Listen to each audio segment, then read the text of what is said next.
ಮುಪ್ಪಿನ ಕಾಲದಲ್ಲಿ ಮಕ್ಕಳ ಬೈಗುಳ ಹಾಗೂ ಅಪಮಾನದಿಂದ ತಪ್ಪಿಸಿಕೊಳ್ಳಬೇಕೆಂದರೆ ತಮ್ಮ ಮಕ್ಕಳಿಗೆ ಈ 3 ಮಾತುಗಳನ್ನು ಎಂದಿಗೂ ಹೇಳಬಾರದು. ಇಲ್ಲದೆ ಹೋದರೆ ಯಾವಾಗಲೂ ದುಃಖದಿಂದಲೇ ಇರಬೇಕಾಗುತ್ತದೆ. ಇದು ಒಂದು ಸಾಮಾನ್ಯ ಕಥೆಯಲ್ಲ. ಮುಪ್ಪಿನ ಕಾಲದಲ್ಲಿ ಸುಖ ಶಾಂತಿಯಿಂದ ಬದುಕುವ ದಾರಿಯನ್ನು ತೋರಿಸುತ್ತದೆ. ವೀಕ್ಷಕರೇ, ನಿಮ್ಮ ಸಮಯವನ್ನು ವ್ಯರ್ಥ ಮಾಡದೆ ಕಥೆಯನ್ನು ಆರಂಭ ಮಾಡೋಣ. ಕಥೆಯನ್ನು ಕೊನೆಯವರೆಗೂ ಕೇಳಿ. ನಮ್ಮ ಚಾನಲ್ಗೆ ಹೊಸಬರಾಗಿದ್ದರೆ ಹೊಸ ಬೆಳಕು ಯೂಟ್ಯೂಬ್ ಚಾನಲನ್ನು ಸಬ್ಸ್ಕ್ರೈಬ್ ಮಾಡಿಕೊಳ್ಳಿ. ಇದು ಅನಾಮಿಕಾ ಎಂಬ ಹೆಸರಿನ ಒಂದು ಹುಡುಗಿಯ ಸತ್ಯ ಕಥೆಯಾಗಿದೆ. ಅನಾಮಿಕಳು ಒಂದು ಚಿಕ್ಕ ಹಳ್ಳಿಯಲ್ಲಿ ತನ್ನ ತಂದೆ ರಾಮದೀನ್ ಹಾಗೂ ಮಲತಾಯಿ ಶಾಂತಿಯ ಜೊತೆ ವಾಸವಿದ್ದಳು. ಈ ಹಳ್ಳಿಯು ಈಶ್ವರನ ಮಡಿಲಲ್ಲಿ ಇದೆ ಎನ್ನುವಂತೆ ಹಳ್ಳಿಯ ಸುತ್ತಲೂ ಎತ್ತರವಾದ ಹಸಿರು ಮರಗಳು, ಹಸಿರಿನಿಂದ ನಳನಳಿಸುವ ಹೊಲಗದ್ದೆಗಳು, ಸುಂದರವಾದ ಶಾಂತ ಕೆರೆಗಳ ಸೌಂದರ್ಯವನ್ನು ನೋಡಿದರೆ ಸೃಷ್ಟಿಯು ತನ್ನ ಕಲಾ ಕೌಶಲ್ಯವನ್ನು ಪ್ರದರ್ಶನ ಮಾಡಿದಂತೆ ತೋರುತ್ತಿತ್ತು. ಪ್ರತಿದಿನ ಬೆಳಗಿನ ತಂಪಾದ ಗಾಳಿಯಲ್ಲಿ ಆ ಮಣ್ಣಿನ ಸುವಾಸನೆಯು ಭಗವಂತನ ಆಶೀರ್ವಾದದ ಸಂಕೇತದಂತೆ ತೋರುತ್ತಿತ್ತು. ಇದು ಪ್ರತಿ ವ್ಯಕ್ತಿಯ ಹೃದಯದಲ್ಲಿ ಶಾಂತಿ ಹಾಗೂ ನೆಮ್ಮದಿಯನ್ನು ತುಂಬುತ್ತಿತ್ತು. ಆದರೆ ಇಂತಹ ದಿವ್ಯ ವಾತಾವರಣದ ಹೊರತಾಗಿಯೂ ಅನಾಮಿಕಳ ಜೀವನವು ಸಂಘರ್ಷದಿಂದ ತುಂಬಿತ್ತು. ಅವಳು ಒಂದು ಬಡ ರೈತನ ಕುಟುಂಬದಲ್ಲಿ ಜನಿಸಿದಳು. ದುರಾದೃಷ್ಟವಶಾತ್ ಅವಳು ಬಾಲ್ಯದಲ್ಲಿರುವಾಗಲೇ ತಾಯಿಯು ತೀರಿಕೊಂಡಳು. ಜೀವನದ ಕಠಿಣ ಪರಿಸ್ಥಿತಿಯಲ್ಲಿಯೂ ಅವಳ ತಂದೆ ಇನ್ನೊಂದು ಮದುವೆ ಮಾಡಿಕೊಂಡನು, ಏಕೆಂದರೆ ಮನೆಯ ಜವಾಬ್ದಾರಿಯಲ್ಲಿ ಸಹಾಯ ದೊರೆಯಲಿ ಎಂದು ಹಾಗೆ ಮಾಡಿದನು. ರಾಮುವಿನ ಒಂದೇ ಒಂದು ಆಸೆ ಏನಾಗಿತ್ತೆಂದರೆ ತನ್ನ ಮಗಳು ಅನಾಮಿಕಾ ಚೆನ್ನಾಗಿ ಓದಿ ತನ್ನ ಜೀವನದಲ್ಲಿ ಸಫಲತೆಯನ್ನು ಪಡೆಯಲಿ ಎನ್ನುವುದಾಗಿತ್ತು. ಆದರೆ ಅವನ ಹೊಸ ಪತ್ನಿ ಶಾಂತಿಯು ಸ್ವಾರ್ಥದ ಕಾರಣದಿಂದಾಗಿ ವಿವಾಹದ ಬಂಧನಕ್ಕೆ ಒಳಗಾಗಿದ್ದಳು. ಅನಾಮಿಕಳನ್ನು ತಾಯಿಯ ಮಮತೆ ಹಾಗೂ ಪ್ರೀತಿಯಿಂದ ವಂಚಿತಳಾಗುವಂತೆ ಮಾಡಿದಳು. ಶಾಂತಿಯು ಅನಾಮಿಕಳನ್ನು ತನ್ನ ಮಗಳೆಂದು ಸ್ವೀಕರಿಸಲಿಲ್ಲ. ಅವಳನ್ನು ಯಾವಾಗಲೂ ಒಂದು ಭಾರವೆಂದು ತಿಳಿದುಕೊಂಡಳು. ಅನಾಮಿಕಳ ಬಾಲ್ಯವು ಒಂದು ಕಠಿಣ ತಪಸ್ಸಾಗಿತ್ತು. ಮನೆಯ ಕೆಲಸದಲ್ಲಿ ತೊಡಗಿಸಿಕೊಂಡ ಅನಾಮಿಕಳ ಮುಗ್ಧ ಮುಖವನ್ನು ನೋಡಿ ಶಾಂತಿ ಸಿಡಿಮಿಡಿಗೊಳ್ಳುತ್ತಿದ್ದಳು. ಪ್ರತಿ ಮುಂಜಾನೆ ಸೂರ್ಯನು ತನ್ನ ಕಿರಣಗಳಿಂದ ಹಳ್ಳಿಗೆ ಆಶೀರ್ವಾದ ನೀಡುವ ಸಮಯದಲ್ಲಿ ಅನಾಮಿಕಳು ಎದ್ದು ಮನೆಯನ್ನು ಸ್ವಚ್ಛಗೊಳಿಸಲು ಶುರು ಮಾಡುತ್ತಿದ್ದಳು. ಅವಳ ವಯಸ್ಸು ಕಡಿಮೆಯಾಗಿದ್ದರೂ ಅವಳ ಜವಾಬ್ದಾರಿಯು ಒಂದು ವಯಸ್ಕ ಮಹಿಳೆಯಂತೆ ಇತ್ತು. ಅನಾಮಿಕಳಿಗೆ ಓದುವುದೆಂದರೆ ತುಂಬ ಅಚ್ಚುಮೆಚ್ಚು. ಶಾಲೆಯ ಪುಸ್ತಕಗಳು ಮತ್ತು ಗುರುಗಳಿಂದ ದೊರೆತ ಪಾಠ ಅವಳಿಗೆ ನೆಮ್ಮದಿ ನೀಡುತ್ತಿತ್ತು. ಆದರೆ ಈ ಸುಖವು ಹೆಚ್ಚು ಸಮಯದವರೆಗೆ ನಿಲ್ಲಲಿಲ್ಲ. ಅವಳು 5ನೇ ತರಗತಿಯಲ್ಲಿದ್ದಾಗ ಅವಳ ಮಲತಾಯಿಯು ಅವಳ ಓದನ್ನು ಬಿಡಿಸಿದಳು. ನೌಕರಿ ಮಾಡುವುದಿಲ್ಲ ಎಂದ ಮೇಲೆ ಓದಿ ಏನು ಪ್ರಯೋಜನ ಎಂಬುದು ಶಾಂತಿಯ ಹೇಳಿಕೆಯಾಗಿತ್ತು. ಈ ಶಬ್ದವು ಮುಗ್ಧ ಮನಸ್ಸಿನ ಅನಾಮಿಕಳ ಮನಸ್ಸಿನ ಮೇಲೆ ಗಾಢ ಪರಿಣಾಮ ಬೀರಿತು. ಅವಳ ಗುರುಗಳು ಒಮ್ಮೆ ಹೇಳಿದರು, ಮಗಳೇ, ಭಗವಂತನು ಪ್ರತಿಯೊಬ್ಬ ವ್ಯಕ್ತಿಗೂ ಕನಸು ಕಾಣುವ ಅಧಿಕಾರವನ್ನು ನೀಡಿರುತ್ತಾನೆ. ಎಂದಿಗೂ ಸೋಲೊಪ್ಪಿಕೊಳ್ಳಬಾರದು. ಆದರೆ ಶಾಂತಿಯ ಕಠೋರವಾದ ಮಾತುಗಳು ಅನಾಮಿಕಳ ಆ ಕನಸನ್ನು ನುಚ್ಚುನೂರು ಮಾಡುತ್ತಿತ್ತು. ಅನಾಮಿಕ ತನ್ನ ಹಳೆಯ ಗೆಳತಿಯರನ್ನು ಭೇಟಿ ಮಾಡಿದಾಗ ನೀನು ಶಾಲೆಗೆ ಏಕೆ ಬರುತ್ತಿಲ್ಲ ಎಂದು ಕೇಳುತ್ತಿದ್ದರು. ಆಗ ಅನಾಮಿಕಳ ಕಣ್ಣುಗಳು ಒದ್ದೆಯಾಗುತ್ತಿದ್ದವು. ಅವಳು ಸುಮ್ಮನೆ ಮನೆಗೆ ಮರಳುತ್ತಿದ್ದಳು. ಮನೆಯಲ್ಲಿ ಶಾಂತಿಯ ಕಠೋರ ವ್ಯವಹಾರವು ಅವಳನ್ನು ಸ್ವಾಗತ ಮಾಡುತ್ತಿತ್ತು.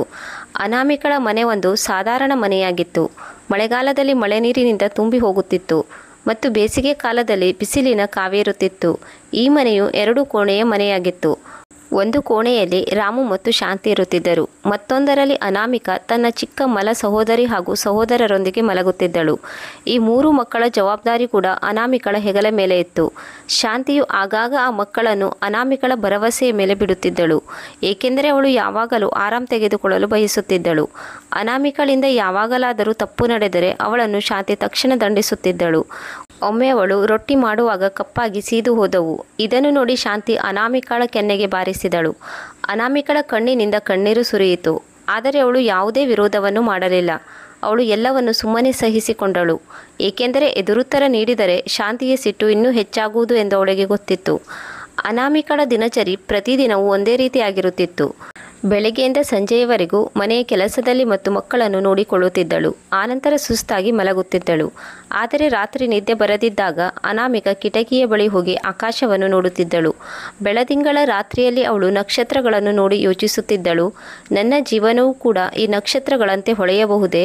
ನನಗೆ ಎಂದಾದರೂ ಸ್ವಾತಂತ್ರ್ಯ ಸಿಗಬಹುದೇ? ಅವಳು ಅಂತರಂಗದಿಂದ ಎಷ್ಟೊಂದು ಮುಗ್ಧಳಾಗಿದ್ದಳೋ ಬಾಹ್ಯವಾಗಿ ಅಷ್ಟೇ ಸುಂದರವಾಗಿದ್ದಳು. ಅವಳ ಬಿಳಿಯ ಮೈಬಣ್ಣ ಹಾಗೂ ಕಣ್ಣುಗಳ ಸೌಂದರ್ಯವು ಇಡೀ ಹಳ್ಳಿಯಲ್ಲಿ ಚರ್ಚೆಗೆ ಒಳಗಾಗಿದ್ದವು. ಜನರು ಅವಳ ಸೌಂದರ್ಯವನ್ನು ಹೊಗಳುತ್ತಿದ್ದರು. ಆದರೆ ಅನಾಮಿಕಳಿಗೆ ಈ ಹೊಗಳಿಕೆ ಶಾಪದಂತೆ ತೋರುತ್ತಿತ್ತು. ಅವಳ ಸೌಂದರ್ಯವೇ ಅವಳ ಶತ್ರು ಎಂದು ಅವಳು ಅಂದುಕೊಂಡಳು. ಶಾಂತಿಯು ಅನಾಮಿಕಳ ಸೌಂದರ್ಯವನ್ನು ಒಂದು ಸಂಪತ್ತಿನಂತೆ ನೋಡಿದಳು. ಆ ಸೌಂದರ್ಯವನ್ನು ಅವಳು ಯಾವುದೋ ಒಪ್ಪಂದಕ್ಕಾಗಿ ಬಳಸಿಕೊಳ್ಳಲು ಬಯಸಿದ್ದಳು. ಶ್ರೀಮಂತ ಜನರೊಂದಿಗೆ ಸ್ನೇಹ ಬೆಳೆಸಲು ಶುರು ಮಾಡಿದಳು. ಅವಳ ಉದ್ದೇಶ ಸ್ಪಷ್ಟವಾಗಿತ್ತು. ಹಣಕ್ಕಾಗಿ ಅನಾಮಿಕಳನ್ನು ಯಾವುದಾದರೂ ಶ್ರೀಮಂತ ಮನೆಗೆ ಕೊಟ್ಟು ಮದುವೆ ಮಾಡಬೇಕೆಂದು ಅವಳು ಅಂದುಕೊಂಡಿದ್ದಳು. ಆದರೆ ಶಾಂತಿಯು ಹಲವಾರು ಬಾರಿ ತನ್ನಷ್ಟಕ್ಕೆ ಯೋಜನೆ ರೂಪಿಸಿದಳು. ದೊಡ್ಡ ಶ್ರೀಮಂತರೊಂದಿಗೆ ಇವಳ ಸಂಬಂಧ ನಿಶ್ಚಯವಾಗಲಿ, ಅವರಿಂದ ನಾನು ದೊಡ್ಡ ಮೊತ್ತದ ಹಣವನ್ನು ಪಡೆಯಲು ಸಾಧ್ಯ. ಆದರೆ ಅವಳು ಈ ಮಾತನ್ನು ಎಂದಿಗೂ ಅನಾಮಿಕಳಲ್ಲಿ ನೇರವಾಗಿ ಹೇಳಲಿಲ್ಲ. ಅನಾಮಿಕಳ ಜೀವನ ಒಂಟಿತನದಿಂದ ಕೂಡಿತ್ತು. ತನ್ನ ಮನದಾಳದ ದುಃಖವನ್ನು ಹಂಚಿಕೊಳ್ಳಲು ಅವಳಿಗೆ ಯಾರೂ ಕೂಡ ಒಳ್ಳೆಯ ಸ್ನೇಹಿತರು ಇರಲಿಲ್ಲ. ಹಳ್ಳಿಯಲ್ಲಿ ಅವಳು ಯಾವಾಗಲೂ ಒಬ್ಬಂಟಿಯಾಗಿ ಕಾಣಿಸಿಕೊಳ್ಳುತ್ತಿದ್ದಳು. ಉಳಿದ ಹುಡುಗಿಯರು ತಮ್ಮ ಪರಿವಾರದೊಂದಿಗೆ ಸಮಯ ಕಳೆಯುತ್ತಿದ್ದರು. ಅವಳ ವಯಸ್ಸಿನ ಮಕ್ಕಳು ಆಟವಾಡುತ್ತಿದ್ದರು, ನಗುತ್ತಿದ್ದರು, ಮೋಜು ಮಸ್ತಿ ಮಾಡುತ್ತಿದ್ದರು. ಆದರೆ ಅನಾಮಿಕಳು ಮನೆಯಲ್ಲಿ ಕೆಲಸ ಮಾಡುತ್ತಾ ಇದು ಅವಳಿಗೆ ಒಂದು ಕನಸಿನಂತೆ ತೋರಿತ್ತು. ರಾತ್ರಿ ಹೊತ್ತು ಅವಳು ಮಾಳಿಗೆಯ ಮೇಲೆ ಹೋಗಿ ನಕ್ಷತ್ರಗಳನ್ನು ನೋಡುವಾಗ ಅವಳ ಮನಸ್ಸಿನಲ್ಲಿ ಒಂದು ಪ್ರಶ್ನೆ ಏಳುತ್ತಿತ್ತು. ಒಂದು ವೇಳೆ ನನಗೆ ಅವಕಾಶ ಸಿಕ್ಕರೆ ನನ್ನ ಜೀವನವೂ ಕೂಡ ಈ ನಕ್ಷತ್ರಗಳಿಂದ ಕೂಡಿದ ಆಕಾಶದಂತೆ ಆಗಬಹುದೇ? ಆದರೆ ಯಾವಾಗಲೂ ಅವಳ ಮನಸ್ಸಿನಲ್ಲಿ ಚಿಕ್ಕಮ್ಮ ಎಂದೆಂದಿಗೂ ನನಗೆ ಸ್ವಾತಂತ್ರ್ಯವನ್ನು ನೀಡುವುದಿಲ್ಲ ಎಂದು ಮನವರಿಕೆಯಾಗಿತ್ತು. ಹಳ್ಳಿಯಲ್ಲಿ ಅನಾಮಿಕಳ ಸೌಂದರ್ಯದ ಚರ್ಚೆ ನಿಧಾನವಾಗಿ ಪ್ರತಿಯೊಂದು ಮೂಲೆ ಮೂಲೆಗೂ ತಲುಪಿತು. ಅವಳ ಮುಗ್ಧತೆ ಹಾಗೂ ದಿವ್ಯ ಸೌಂದರ್ಯಕ್ಕೆ ಎಲ್ಲರೂ ಮಾರು ಹೋಗಿದ್ದರು. ಈ ಚರ್ಚೆಯು ಧೀರೇಂದ್ರ ಠಾಕೂರ್ ಅವರೆಗೂ ತಲುಪಿತು. ಇವರು ಹಳ್ಳಿಯ ಅತ್ಯಂತ ಶ್ರೀಮಂತ ಹಾಗೂ ಪ್ರಭಾವಶಾಲಿ ವ್ಯಕ್ತಿಯಾಗಿದ್ದರು. ಅವರ ಬಳಿ ಎಲ್ಲರಿಗಿಂತ ಹೆಚ್ಚು ಹೊಲಗದ್ದೆಗಳು, ಐಷಾರಾಮಿ ಬಂಗಲೆಗಳು, ಆಳು ಕಾಳುಗಳು ಇದ್ದರು. ಹಳ್ಳಿಯಲ್ಲಿ ಅವರ ಹೆಸರನ್ನು ಗೌರವದಿಂದ ಮತ್ತು ಭಯದಿಂದ ತೆಗೆದುಕೊಳ್ಳಲಾಗುತ್ತಿತ್ತು. ಒಂದು ದಿನ ಧೀರೇಂದ್ರ ಠಾಕೂರ್ ತನ್ನ ಮಗ ವಿವೇಕ್ ಠಾಕೂರ್ನ ಜೊತೆ ಆಕಸ್ಮಿಕವಾಗಿ ಅನಾಮಿಕಳ ಮನೆಗೆ ಬಂದು ತಲುಪಿದನು. ಇದನ್ನು ನೋಡಿ ಶಾಂತಿಯ ಮನದಲ್ಲಿ ದುರಾಸೆಯ ಬೀಜ ಮೊಳಕೆ ಒಡೆಯಿತು. ಠಾಕೂರ್ ತಮ್ಮ ಮನೆಗೆ ಬಂದಿರುವುದು ಒಂದು ಸದಾವಕಾಶ ಎಂದು ಅಂದುಕೊಂಡಳು. ಈ ಅವಕಾಶವನ್ನು ಅವಳು ಕಳೆದುಕೊಳ್ಳಲು ಬಯಸಲಿಲ್ಲ. ಶಾಂತಿಯು ಆದರ ಹಾಗೂ ವಿನಮ್ರತೆಯಿಂದ ಅವರನ್ನು ಸ್ವಾಗತ ಮಾಡಿದಳು.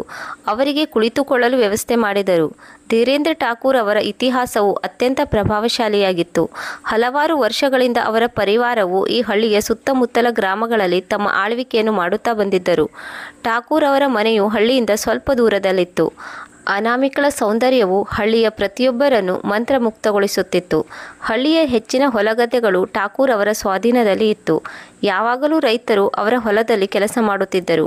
ಹಳ್ಳಿಯ ಜನರು ಅವರ ಶಕ್ತಿ ಹಾಗೂ ಪ್ರಭಾವದಿಂದ ತುಂಬ ಭಯಭೀತರಾಗುತ್ತಿದ್ದರು, ಏಕೆಂದರೆ ಅವರ ಮಾತುಗಳನ್ನು ಕೇಳದವರನ್ನು ನಾಶ ಮಾಡುತ್ತಿದ್ದರು. ಧೀರೇಂದ್ರ ಠಾಕೂರ್ ಅವರ ಮಗ ವಿವೇಕನು ಕೂಡ ತನ್ನ ತಂದೆಗಿಂತಲೂ ಹೆಚ್ಚು ನಿರ್ದಯಿ ಹಾಗೂ ಬುದ್ಧಿವಂತನಾಗಿದ್ದನು. ಅವನ ರಹಸ್ಯವಾದ ನಿಗಾವಹಿಸುವಿಕೆ ಮತ್ತು ಕ್ರೂರ ಸ್ವಭಾವ ಜನರಲ್ಲಿ ಭಯವನ್ನು ಹುಟ್ಟುಹಾಕಿತ್ತು. ಮಹಿಳೆಯರ ವಿಚಾರವಾಗಿ ಅವನ ಅನುಚಿತ ವರ್ತನೆಯು ಇಡೀ ಹಳ್ಳಿಯಲ್ಲಿ ಮನೆಮಾತಾಗಿತ್ತು. ಠಾಕೂರ್ ಪರಿವಾರದ ವಿರೋಧವನ್ನು ಕಟ್ಟಿಕೊಳ್ಳುವ ಧೈರ್ಯವನ್ನು ಯಾರೂ ತೋರುತ್ತಿರಲಿಲ್ಲ. ಆ ದಿನ ಧೀರೇಂದ್ರ ಠಾಕೂರ್ ಅನಾಮಿಕಳ ಮನೆಗೆ ಬಂದು ತಲುಪಿದಾಗ ಅವರ ಜೊತೆ ಬಂದ 3 ಗಾಡಿಗಳು ಹಳ್ಳಿಯಲ್ಲಿ ಅವರ ಶಕ್ತಿಯ ಪ್ರದರ್ಶನ ಮಾಡುತ್ತಿದ್ದವು.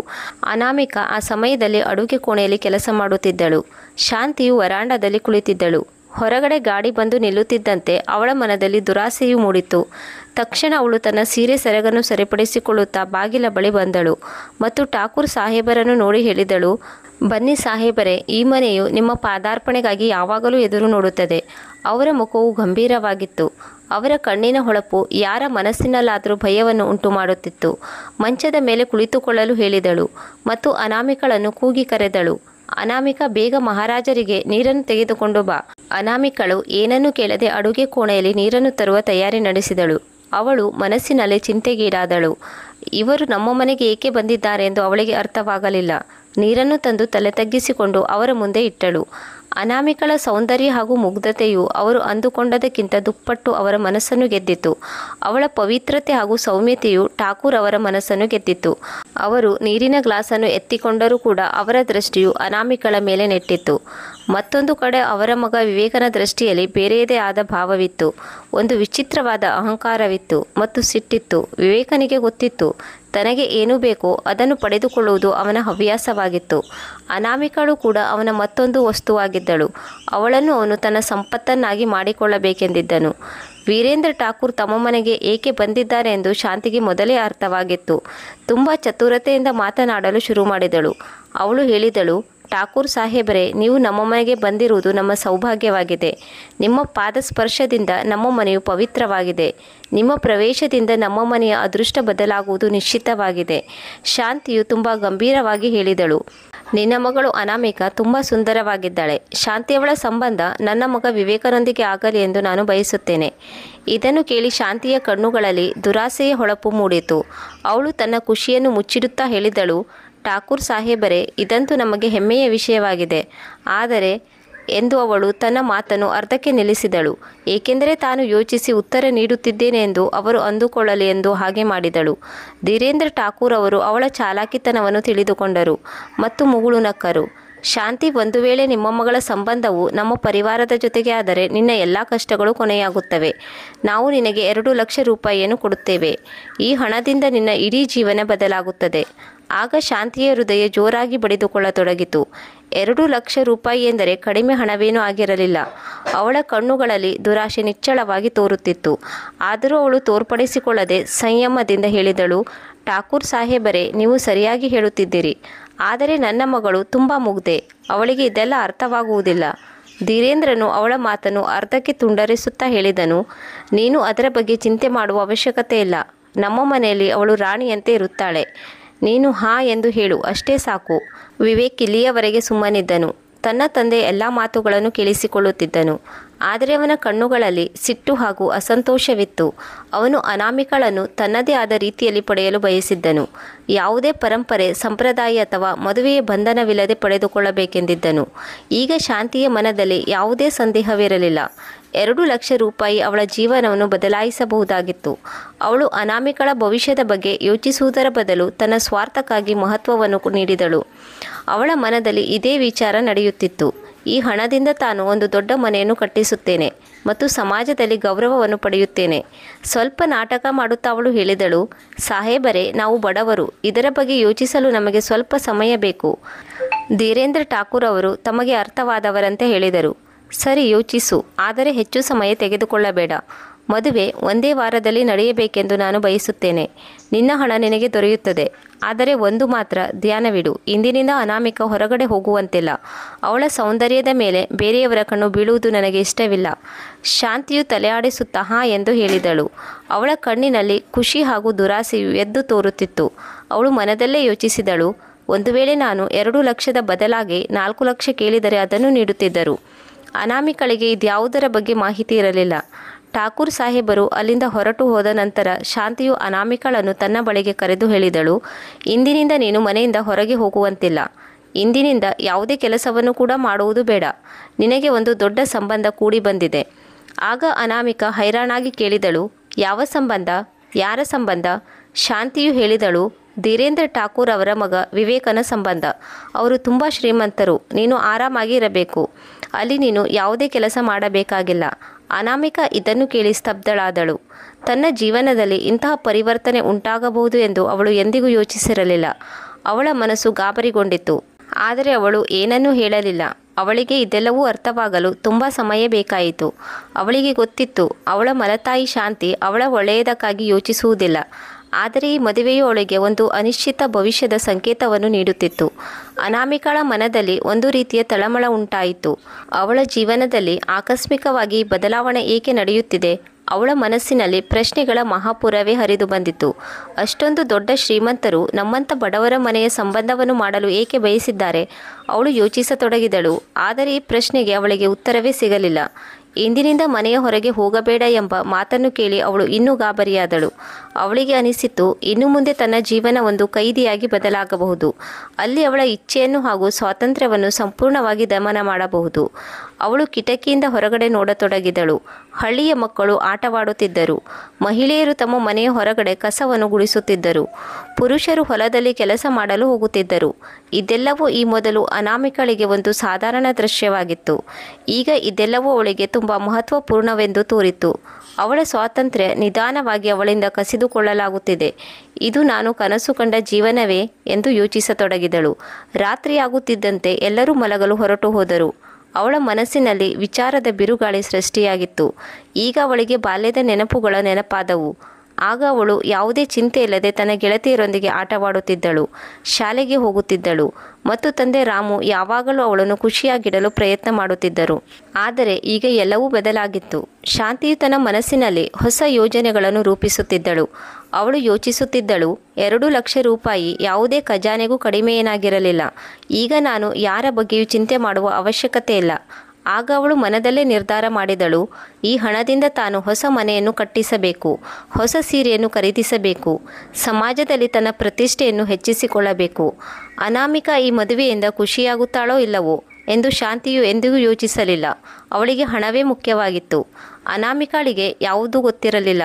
ಶಾಂತಿಯು ಆಕಸ್ಮಿಕವಾಗಿ ಏಕೆ ಖುಷಿಯಾಗಿದ್ದಾಳೆ ಎಂದು ಅವಳಿಗೆ ಅರ್ಥವಾಗಲಿಲ್ಲ. ಅತ್ತ ಕಡೆ ಠಾಕೂರ್ ಅವರ ಮನೆಯಲ್ಲಿ ವಿವೇಕ್ ಒಬ್ಬನೇ ಯೋಚನೆ ಮಾಡುತ್ತಿದ್ದನು. ಅವನ ಕಣ್ಣುಗಳಲ್ಲಿ ಒಂದು ವಿಚಿತ್ರವಾದ ಹೊಳಪಿತ್ತು.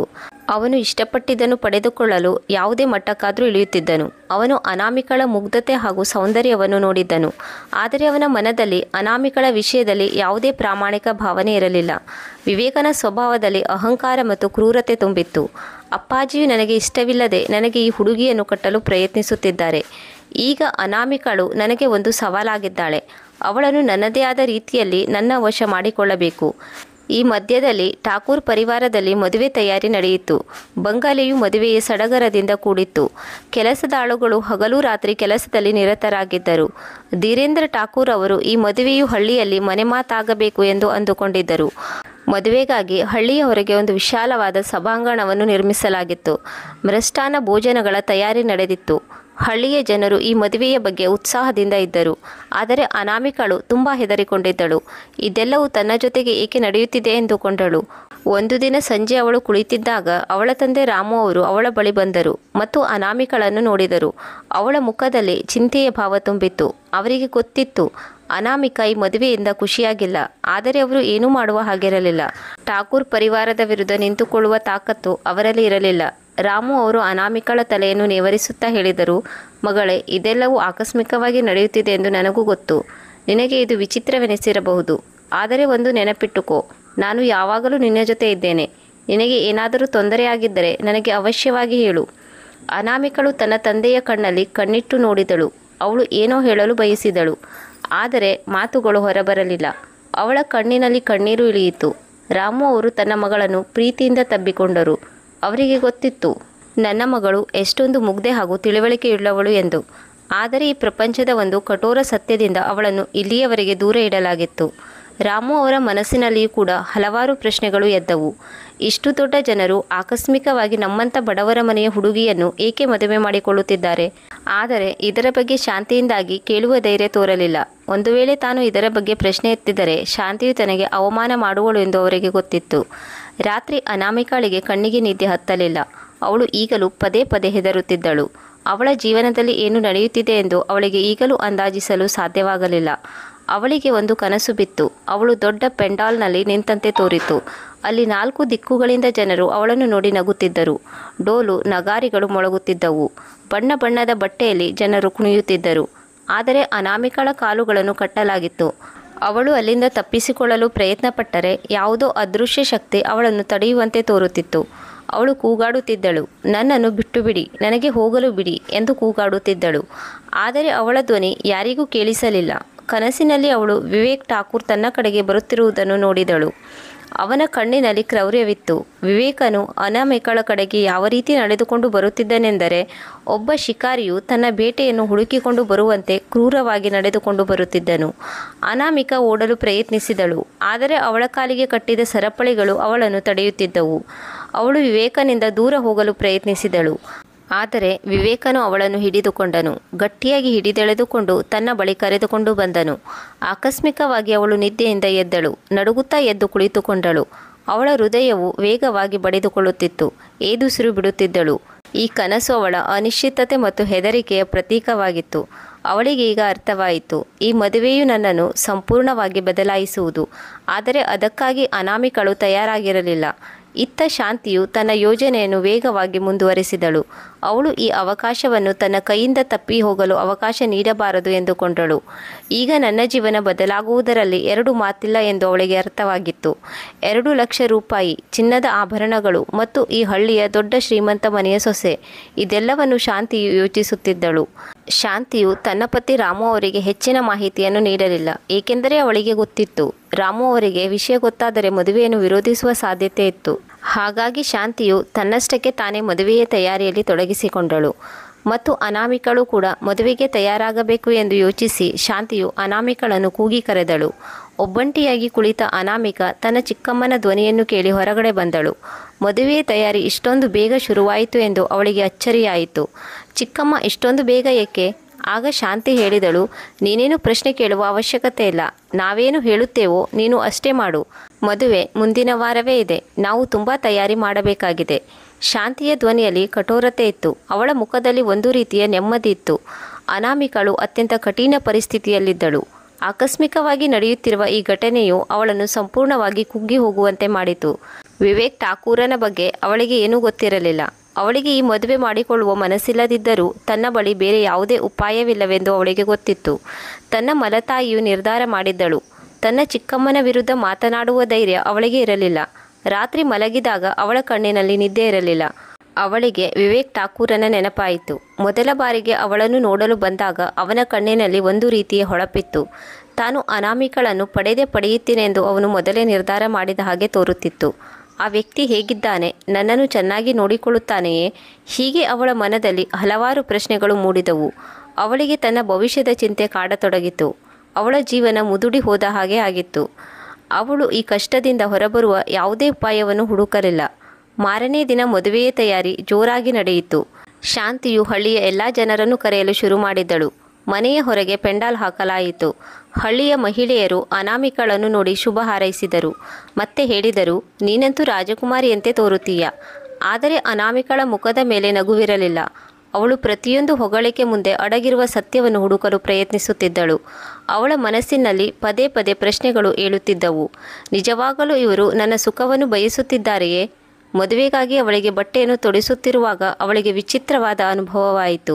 ಭಾರೀ ದುಬಾರಿಯ ಮದುವೆಯ ತಿರಿಸಿನಲ್ಲಿ ಅವಳಿಗೆ ಅಸಹಜತೆ ಮೂಡಿತು. ಅವಳು ಎಂದಿಗೂ ಇಷ್ಟೊಂದು ಆಭರಣ ಹಾಗೂ ಬಟ್ಟೆಯನ್ನು ತೊಟ್ಟಿರಲಿಲ್ಲ. ಅವಳು ತನ್ನನ್ನು ತಾನು ಕನ್ನಡಿಯಲ್ಲಿ ನೋಡಿಕೊಂಡಳು. ಆದರೆ ಅವಳ ಮುಖದ ಮೇಲೆ ಚಿಂತೆಯ ಭಾವ ಸ್ಪಷ್ಟವಾಗಿ ತೋರುತ್ತಿತ್ತು. ಅವಳ ಕಣ್ಣಿನಲ್ಲಿ ಖುಷಿ ಇರಲಿಲ್ಲ. ಹೆದರಿಕೆ ಹಾಗೂ ಒಂದು ರೀತಿಯ ತಳಮಳ ಮೂಡಿತು. ಶಾಂತಿಯು ಅವಳಿಗೆ ಬೈಯುತ್ತಾ ಹೇಳಿದಳು, ನೀನು ಮುಖವನ್ನು ಏಕೆ ಗಂಟು ಕಟ್ಟಿಕೊಂಡಿದ್ದೀಯಾ?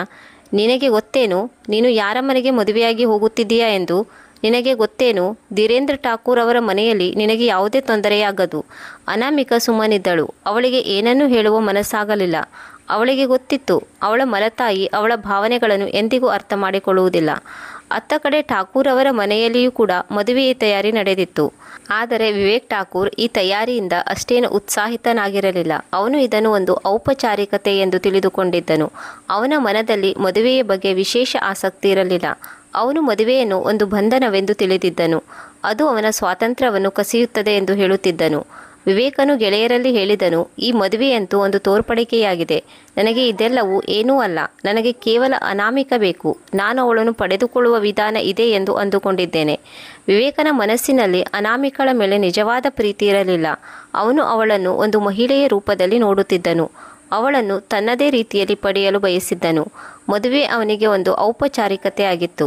ಮದುವೆ ದಿನ ಹತ್ತಿರ ಬರುತ್ತಿದ್ದಂತೆ ಶಾಂತಿಯು ಅನಾಮಿಕಳನ್ನು ಕೂಡ ಮದುವೆಯ ತಯಾರಿಯಲ್ಲಿ ತೊಡಗಿಸಿಕೊಂಡಳು.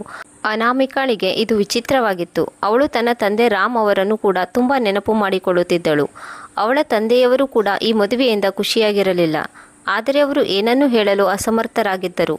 ರಾಮ್ ಅವರು ತಮ್ಮ ಮಗಳು ಅನಾಮಿಕಳಲ್ಲಿ ಹೇಳಿದರು, ಮಗಳೇ, ನಿನ್ನ ಗಂಡನ ಮನೆಯಲ್ಲಿ ಏನಾದರೂ ಸರಿಯಿಲ್ಲ ಎಂದು ನಿನಗೆ ಅನಿಸಿದರೆ ನನಗೆ ಬಂದು ಹೇಳು. ನಾನು ಏನು ಬೇಕಾದರೂ ಮಾಡಲು ತಯಾರಾಗಿದ್ದೇನೆ. ಆದರೆ ಅನಾಮಿಕ ತನ್ನ ತಂದೆಗೆ ಯಾವುದೇ ಉತ್ತರ ನೀಡಲಿಲ್ಲ. ಇಂತಹ ಪರಿಸ್ಥಿತಿಯಲ್ಲಿ ನಾನು ಹೊರಬರುವ ಎಲ್ಲ ದಾರಿಗಳು ಮುಚ್ಚಿ ಹೋಗಿವೆ ಎಂದು ಅವಳಿಗೆ ಗೊತ್ತಿತ್ತು. ಅವಳಿಗೆ ವಿದಾಯ ಹೇಳಲು ಭರ್ಜರಿಯಾಗಿ ತಯಾರಿ ನಡೆಯಿತು. ಹಳ್ಳಿಯ ಹೆಂಗಸರು ಅವಳನ್ನು ಸುತ್ತುವರೆದಿದ್ದರು. ಎಲ್ಲರೂ ಅವಳನ್ನು ಶೃಂಗರಿಸಲು ತೊಡಗಿಸಿಕೊಂಡಿದ್ದರು. ಅವಳಿಗೆ ಇದೆಲ್ಲವೂ ಇಷ್ಟವಾಗುತ್ತಿರಲಿಲ್ಲ. ಅವಳು ಇಂದು ರಾತ್ರಿ ಕೂಡ ಮಲಗಲು ಪ್ರಯತ್ನಿಸಿದಾಗ ಮತ್ತೊಂದು ಕನಸು ಕಂಡಳು. ತನ್ನನ್ನು ತಾನು ಒಂದು ಕತ್ತಲೆಯ ಕೋಣೆಯಲ್ಲಿ ಬಂಧಿಸಿಕೊಂಡಂತೆ ಕನಸು ಕಂಡಳು. ಕೋಣೆಯ ಸುತ್ತಲೂ ಕತ್ತಲಾಗಿತ್ತು. ಅವಳು ಪದೇ ಪದೇ ಬಾಗಿಲನ್ನು ತೆರೆಯಲು ಪ್ರಯತ್ನಿಸುತ್ತಿದ್ದಳು. ಆದರೆ ಬಾಗಿಲು ಬಂದಾಗಿತ್ತು. ಕನಸಿನಲ್ಲಿ ಅವಳಿಗೆ ವಿವೇಕ್ ಠಾಕೂರನ ಧ್ವನಿ ಕೇಳಿಸಿತು. ಅವನು ಹೇಳುತ್ತಿದ್ದನು, ನೀನು ಈ ಕೋಣೆಯಿಂದ ಎಂದಿಗೂ ಹೊರ ಹೋಗಲು ಸಾಧ್ಯವಿಲ್ಲ. ಅನಾಮಿಕ ಬಾಗಿಲನ್ನು ಎಳೆಯಲು ಪ್ರಯತ್ನಿಸುತ್ತಿದ್ದಳು. ಆದರೆ ಅವಳ ಧ್ವನಿಯು ಯಾರಿಗೂ ಕೇಳಿಸಲಿಲ್ಲ. ಅವಳು ತಪ್ಪಿಸಿಕೊಳ್ಳಲು ಪ್ರಯತ್ನಿಸಿದಳು. ಆದರೆ ಅವಳಿಗೆ ಕಟ್ಟಿದ ಸರಪಳಿಯಿಂದ ಬಿಡಿಸಿಕೊಳ್ಳಲು ಸಾಧ್ಯವಾಗಲಿಲ್ಲ. ಅವಳು ಬಡಬಡಿಸುತ್ತಾ ಎದ್ದಳು. ಇದು ಕನಸು ಅಥವಾ ವಾಸ್ತವವೋ? ಅವಳ ಮನಸ್ಸಿನಲ್ಲಿ ಒಂದು ಭಯ ಮೂಡಿತು. ಈ ಮದುವೆಯಿಂದ ತಾನು ಕೈದಿಯಾಗುತ್ತೇನೆ. ಮದುವೆಯ ದಿನವೂ ಕೂಡ ಬಂತು. ಹಳ್ಳಿಯಲ್ಲಿ ಮದುವೆಯ ವಿಜೃಂಭಣೆಯ ಬಗ್ಗೆ ಚರ್ಚೆ ಸಾಗಿತ್ತು. ಅನಾಮಿಕಳ ಮನೆಯಲ್ಲಿ ಬೆಳಿಗ್ಗೆಯಿಂದಲೇ ಸಡಗರ ಸಂಭ್ರಮ ತುಂಬಿತ್ತು. ಎಲ್ಲ ಕಡೆಯೂ ಬಣ್ಣ ಬಣ್ಣದ ಬೆಳಕು, ಆಭರಣಗಳ ಹೊಳಪು, ಬಣ್ಣ ಬಣ್ಣದ ಬಟ್ಟೆಗಳು, ಡೋಲು ವಾದ್ಯಗಳ ಶಬ್ದ ಮೊಳಗುತ್ತಿತ್ತು. ಈ ಎಲ್ಲ ಸಡಗರ ಸಂಭ್ರಮದ ಮಧ್ಯೆ ಅನಾಮಿಕಳ ಎದೆ ಬಡಿದುಕೊಳ್ಳುತ್ತಿತ್ತು. ಅವಳು ತನ್ನ ಕೋಣೆಯಲ್ಲಿ ಒಬ್ಬಳೇ ಕುಳಿತಿದ್ದಳು. ಅವಳ ಕಣ್ಣಿನಲ್ಲಿ ಚಿಂತೆ ಮತ್ತು ಅನಿಶ್ಚಿತತೆ ನಿಶ್ಚಳವಾಗಿ ತೋರುತ್ತಿತ್ತು. ಹಳ್ಳಿಯ ಹೆಂಗಸರು ಅನಾಮಿಕಳನ್ನು ತಯಾರಿ ಮಾಡುವುದರಲ್ಲಿ ತೊಡಗಿಕೊಂಡಿದ್ದರು. ಆದರೆ ಅನಾಮಿಕಳಿಗೆ ಇದೆಲ್ಲದರ ಬಗ್ಗೆ ಗಮನವೇ ಇರಲಿಲ್ಲ. ಅವಳು ಪದೇ ಪದೇ ತನ್ನ ಭವಿಷ್ಯದ ಬಗ್ಗೆ ಯೋಚಿಸುತ್ತಿದ್ದಳು. ಮಹಿಳೆಯರು ಅನಾಮಿಕಳಿಗೆ ಬೆಲೆಬಾಳುವ ಭಾರವಾದ ಲೆಹಂಗಾವನ್ನು ತೊಡಿಸಿದರು. ಅದು ಚಿನ್ನದ ದಾರದಿಂದ ಪೋಣಿಸಲಾಗಿತ್ತು. ಅವಳ ಹಣೆಯ ಮೇಲೆ ಅಚ್ಚಾಗಿ ಕಾಣುವ ಸಿಂಧೂರವಿತ್ತು. ಅದು ಅವಳ ಸೌಂದರ್ಯವನ್ನು ಇನ್ನೂ ಹೆಚ್ಚಿಸಿತ್ತು. ಅವಳ ಕಣ್ಣಿನ ಕಾಡಿಗೆ ತುಟಿಯ ಮಂದವಾದ ಗುಲಾಬಿ ಬಣ್ಣ ಇವೆಲ್ಲವೂ ಅವಳ ಸೌಂದರ್ಯವನ್ನು ಇನ್ನೂ ಹೆಚ್ಚಿಸುತ್ತಿದ್ದವು. ಯಾವಾಗ ಅನಾಮಿಕಳು ಕನ್ನಡಿಯ ಮುಂದೆ ನಿಂತಳೋ ಅವಳಿಗೆ ತನ್ನ ಮುಖವನ್ನೇ ಗುರುತಿಸಲು ಸಾಧ್ಯವಾಗಲಿಲ್ಲ. ಅವಳು ಸುಂದರ ವಧುವಿನಂತೆ ತೋರುತ್ತಿದ್ದಳು. ಆದರೆ ಅವಳ ಮುಖದಲ್ಲಿ ಖುಷಿಯ ಬದಲಾಗಿ ಒಂದು ರೀತಿಯ ಉದಾಸೀನತೆ ಇತ್ತು. ಅವಳ ಕಣ್ಣಿನಲ್ಲಿ ವಿಚಿತ್ರವಾದ ಅವಳ ಒಳಗಿನ ಚಿಂತೆಗಳು ಮುಖದಲ್ಲಿ ಎದ್ದು ಕಾಣುತ್ತಿದ್ದವು. ಶಾಂತಿ ಅನಾಮಿಕಳ ಕಡೆಗೆ ನೋಡಿದಾಗ ಮುಗುಳು ನಗುತ್ತಾ ಹೇಳಿದಳು, ಇಂದು ನೀನು ಎಷ್ಟೊಂದು ಸುಂದರವಾಗಿ ಕಾಣುತ್ತಿದ್ದೀಯಾ. ನಿನ್ನನ್ನು ನೋಡಿ ವೀರೇಂದ್ರ ಠಾಕೂರ್ ಅವರು ಕೂಡ ನಿನ್ನನ್ನು ಸೊಸೆಯಾಗಿ ಪಡೆಯಲು ಗರ್ವಪಡುತ್ತಾರೆ. ಆಗ ಅನಾಮಿಕಳು ಏನೂ ಉತ್ತರವನ್ನು ನೀಡಲಿಲ್ಲ. ಅವಳ ಮನದಲ್ಲಿ ಕೇವಲ ಭಯ ಹಾಗೂ ಸವಾಲುಗಳೇ ಏಳುತ್ತಿದ್ದವು. ವಿವೇಕನನ್ನು ಕೂಡ ಮದುಮಗನಾಗಿ ತಯಾರು ಮಾಡಲಾಯಿತು. ಅವನು ಕೂಡ ಒಂದು ಭಾರವಾದ ಶೇರ್ವಾನಿಯನ್ನು ತೊಟ್ಟಿದ್ದನು. ಅದರಲ್ಲಿ ಚಿನ್ನದ ಬಟನ್ಗಳಿದ್ದವು ಮತ್ತು ಚಿನ್ನದ ಲೇಪನವಿತ್ತು. ಅವನ ಮುಖದ ಮೇಲೆ ಮಂದವಾದ ನಗು ಇತ್ತು. ಆದರೆ ಅವನ ಕಣ್ಣಿನಲ್ಲಿ ಅದೇ ಕ್ರೌರ್ಯ ಹಾಗೂ ಅಹಂಕಾರವಿತ್ತು. ವಿವೇಕನ ಗುರಿಯು ಅನಾಮಿಕಳನ್ನು ಪಡೆಯುವುದಾಗಿತ್ತು. ಆದರೆ ತಾನು ಮದುವೆಯ ಬಂಧನದಲ್ಲಿ ಸಿಕ್ಕಿ ಹಾಕಿಕೊಂಡಿದ್ದೇನೆ ಎಂದು ಅವನಿಗೆ ತೋರಿತು. ತನಗೆ ಮದುವೆಯ ಅವಶ್ಯಕತೆ ಇಲ್ಲ ಎಂದು ಅವನು ತನ್ನ ತಂದೆಯಲ್ಲಿ ಮೊದಲೇ ಹೇಳಿದ್ದನು. ಆದರೆ ಧೀರೇಂದ್ರ ಠಾಕೂರ್ ಅವರು ವಿವೇಕನ ವಿರೋಧದ ನಡುವೆಯೂ ಮದುವೆ ಮಾಡುವ ನಿರ್ಧಾರವನ್ನು ಕೈಗೊಂಡರು. ಮದುವೆಯ ಕಾರ್ಯಕ್ರಮ ಪ್ರಾರಂಭವಾಗಿತ್ತು. ಹಳ್ಳಿಯಲ್ಲಿ ಹಾಕಿದ ಪೆಂಡಾಲ್ನಲ್ಲಿ ಎಲ್ಲ ಕಡೆಯೂ ಬಣ್ಣ ಬಣ್ಣದ ಬೆಳಕುಗಳು ಕಂಗೊಳಿಸುತ್ತಿದ್ದವು. ಸುತ್ತಲೂ ಹೂವಿನ ಅಲಂಕಾರ ಮಾಡಲಾಗಿತ್ತು. ಇಂಪಾದ ಸಂಗೀತವು ಮೊಳಗುತ್ತಿತ್ತು. ಅದು ಒಂದು ಠಾಕೂರ್ ಪರಿವಾರದ ಭವ್ಯವಾದ ಮದುವೆಯಾಗಿತ್ತು. ಎಲ್ಲರೂ ಇದನ್ನು ನೋಡಿ ಮಂತ್ರಮುಗ್ಧರಾಗಿದ್ದರು. ವಿವೇಕನು ದಿಬ್ಬಣದ ಜೊತೆಗೆ ಹಳ್ಳಿಗೆ ಬಂದು ತಲುಪಿದ್ದನು. ದಿಬ್ಬಣದಲ್ಲಿ ದೊಡ್ಡ ದೊಡ್ಡ ಗಾಡಿಗಳು ಇದ್ದವು. ಅದು ಠಾಕೂರ್ ಪರಿವಾರದ ದೌಲತ್ತನ್ನು ಸಾರಿ ಹೇಳುತ್ತಿತ್ತು.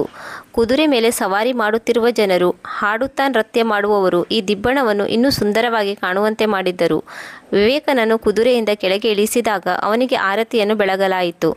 ಆನಂತರ ಅವನನ್ನು ಮಂಟಪದ ಕಡೆಗೆ ಕರೆದೊಯ್ಯಲಾಯಿತು. ಅನಾಮಿಕಳನ್ನು ಕೆಲವು ಮಹಿಳೆಯರು ಅವಳ ಭಾರವಾದ ಲೆಹಂಗಾವನ್ನು ಎತ್ತಿಕೊಂಡು ಹೋಗಲು ಸಹಾಯ ಮಾಡಿದರು ಮತ್ತು ಅವಳನ್ನು ಮಂಟಪಕ್ಕೆ ಕರೆದೊಯ್ಯಲಾಯಿತು. ಮೊದಲೇ ಮಂಟಪದಲ್ಲಿ ಹಾಜರಿದ್ದ ವಿವೇಕನಿಗೆ ಅನಾಮಿಕಳ ಮೇಲೆ ಯಾವುದೇ ಪ್ರೀತಿ ಪ್ರೇಮ ಇರುವಂತೆ ತೋರಲಿಲ್ಲ. ಅನಾಮಿಕಳು ಅವನನ್ನು ಅಪರಿಚಿತನಂತೆ ನೋಡಿದಳು. ಮದುವೆಯ ಎಲ್ಲ ಶಾಸ್ತ್ರಗಳು ನಿಧಾನವಾಗಿ ನಡೆಯುತ್ತಿದ್ದವು. ಆದರೆ ಅನಾಮಿಕಳ ಮನಸ್ಸಿನಲ್ಲಿ ನಿರಂತರವಾಗಿ ಪ್ರಶ್ನೆಗಳು ಎದ್ದಿದ್ದವು.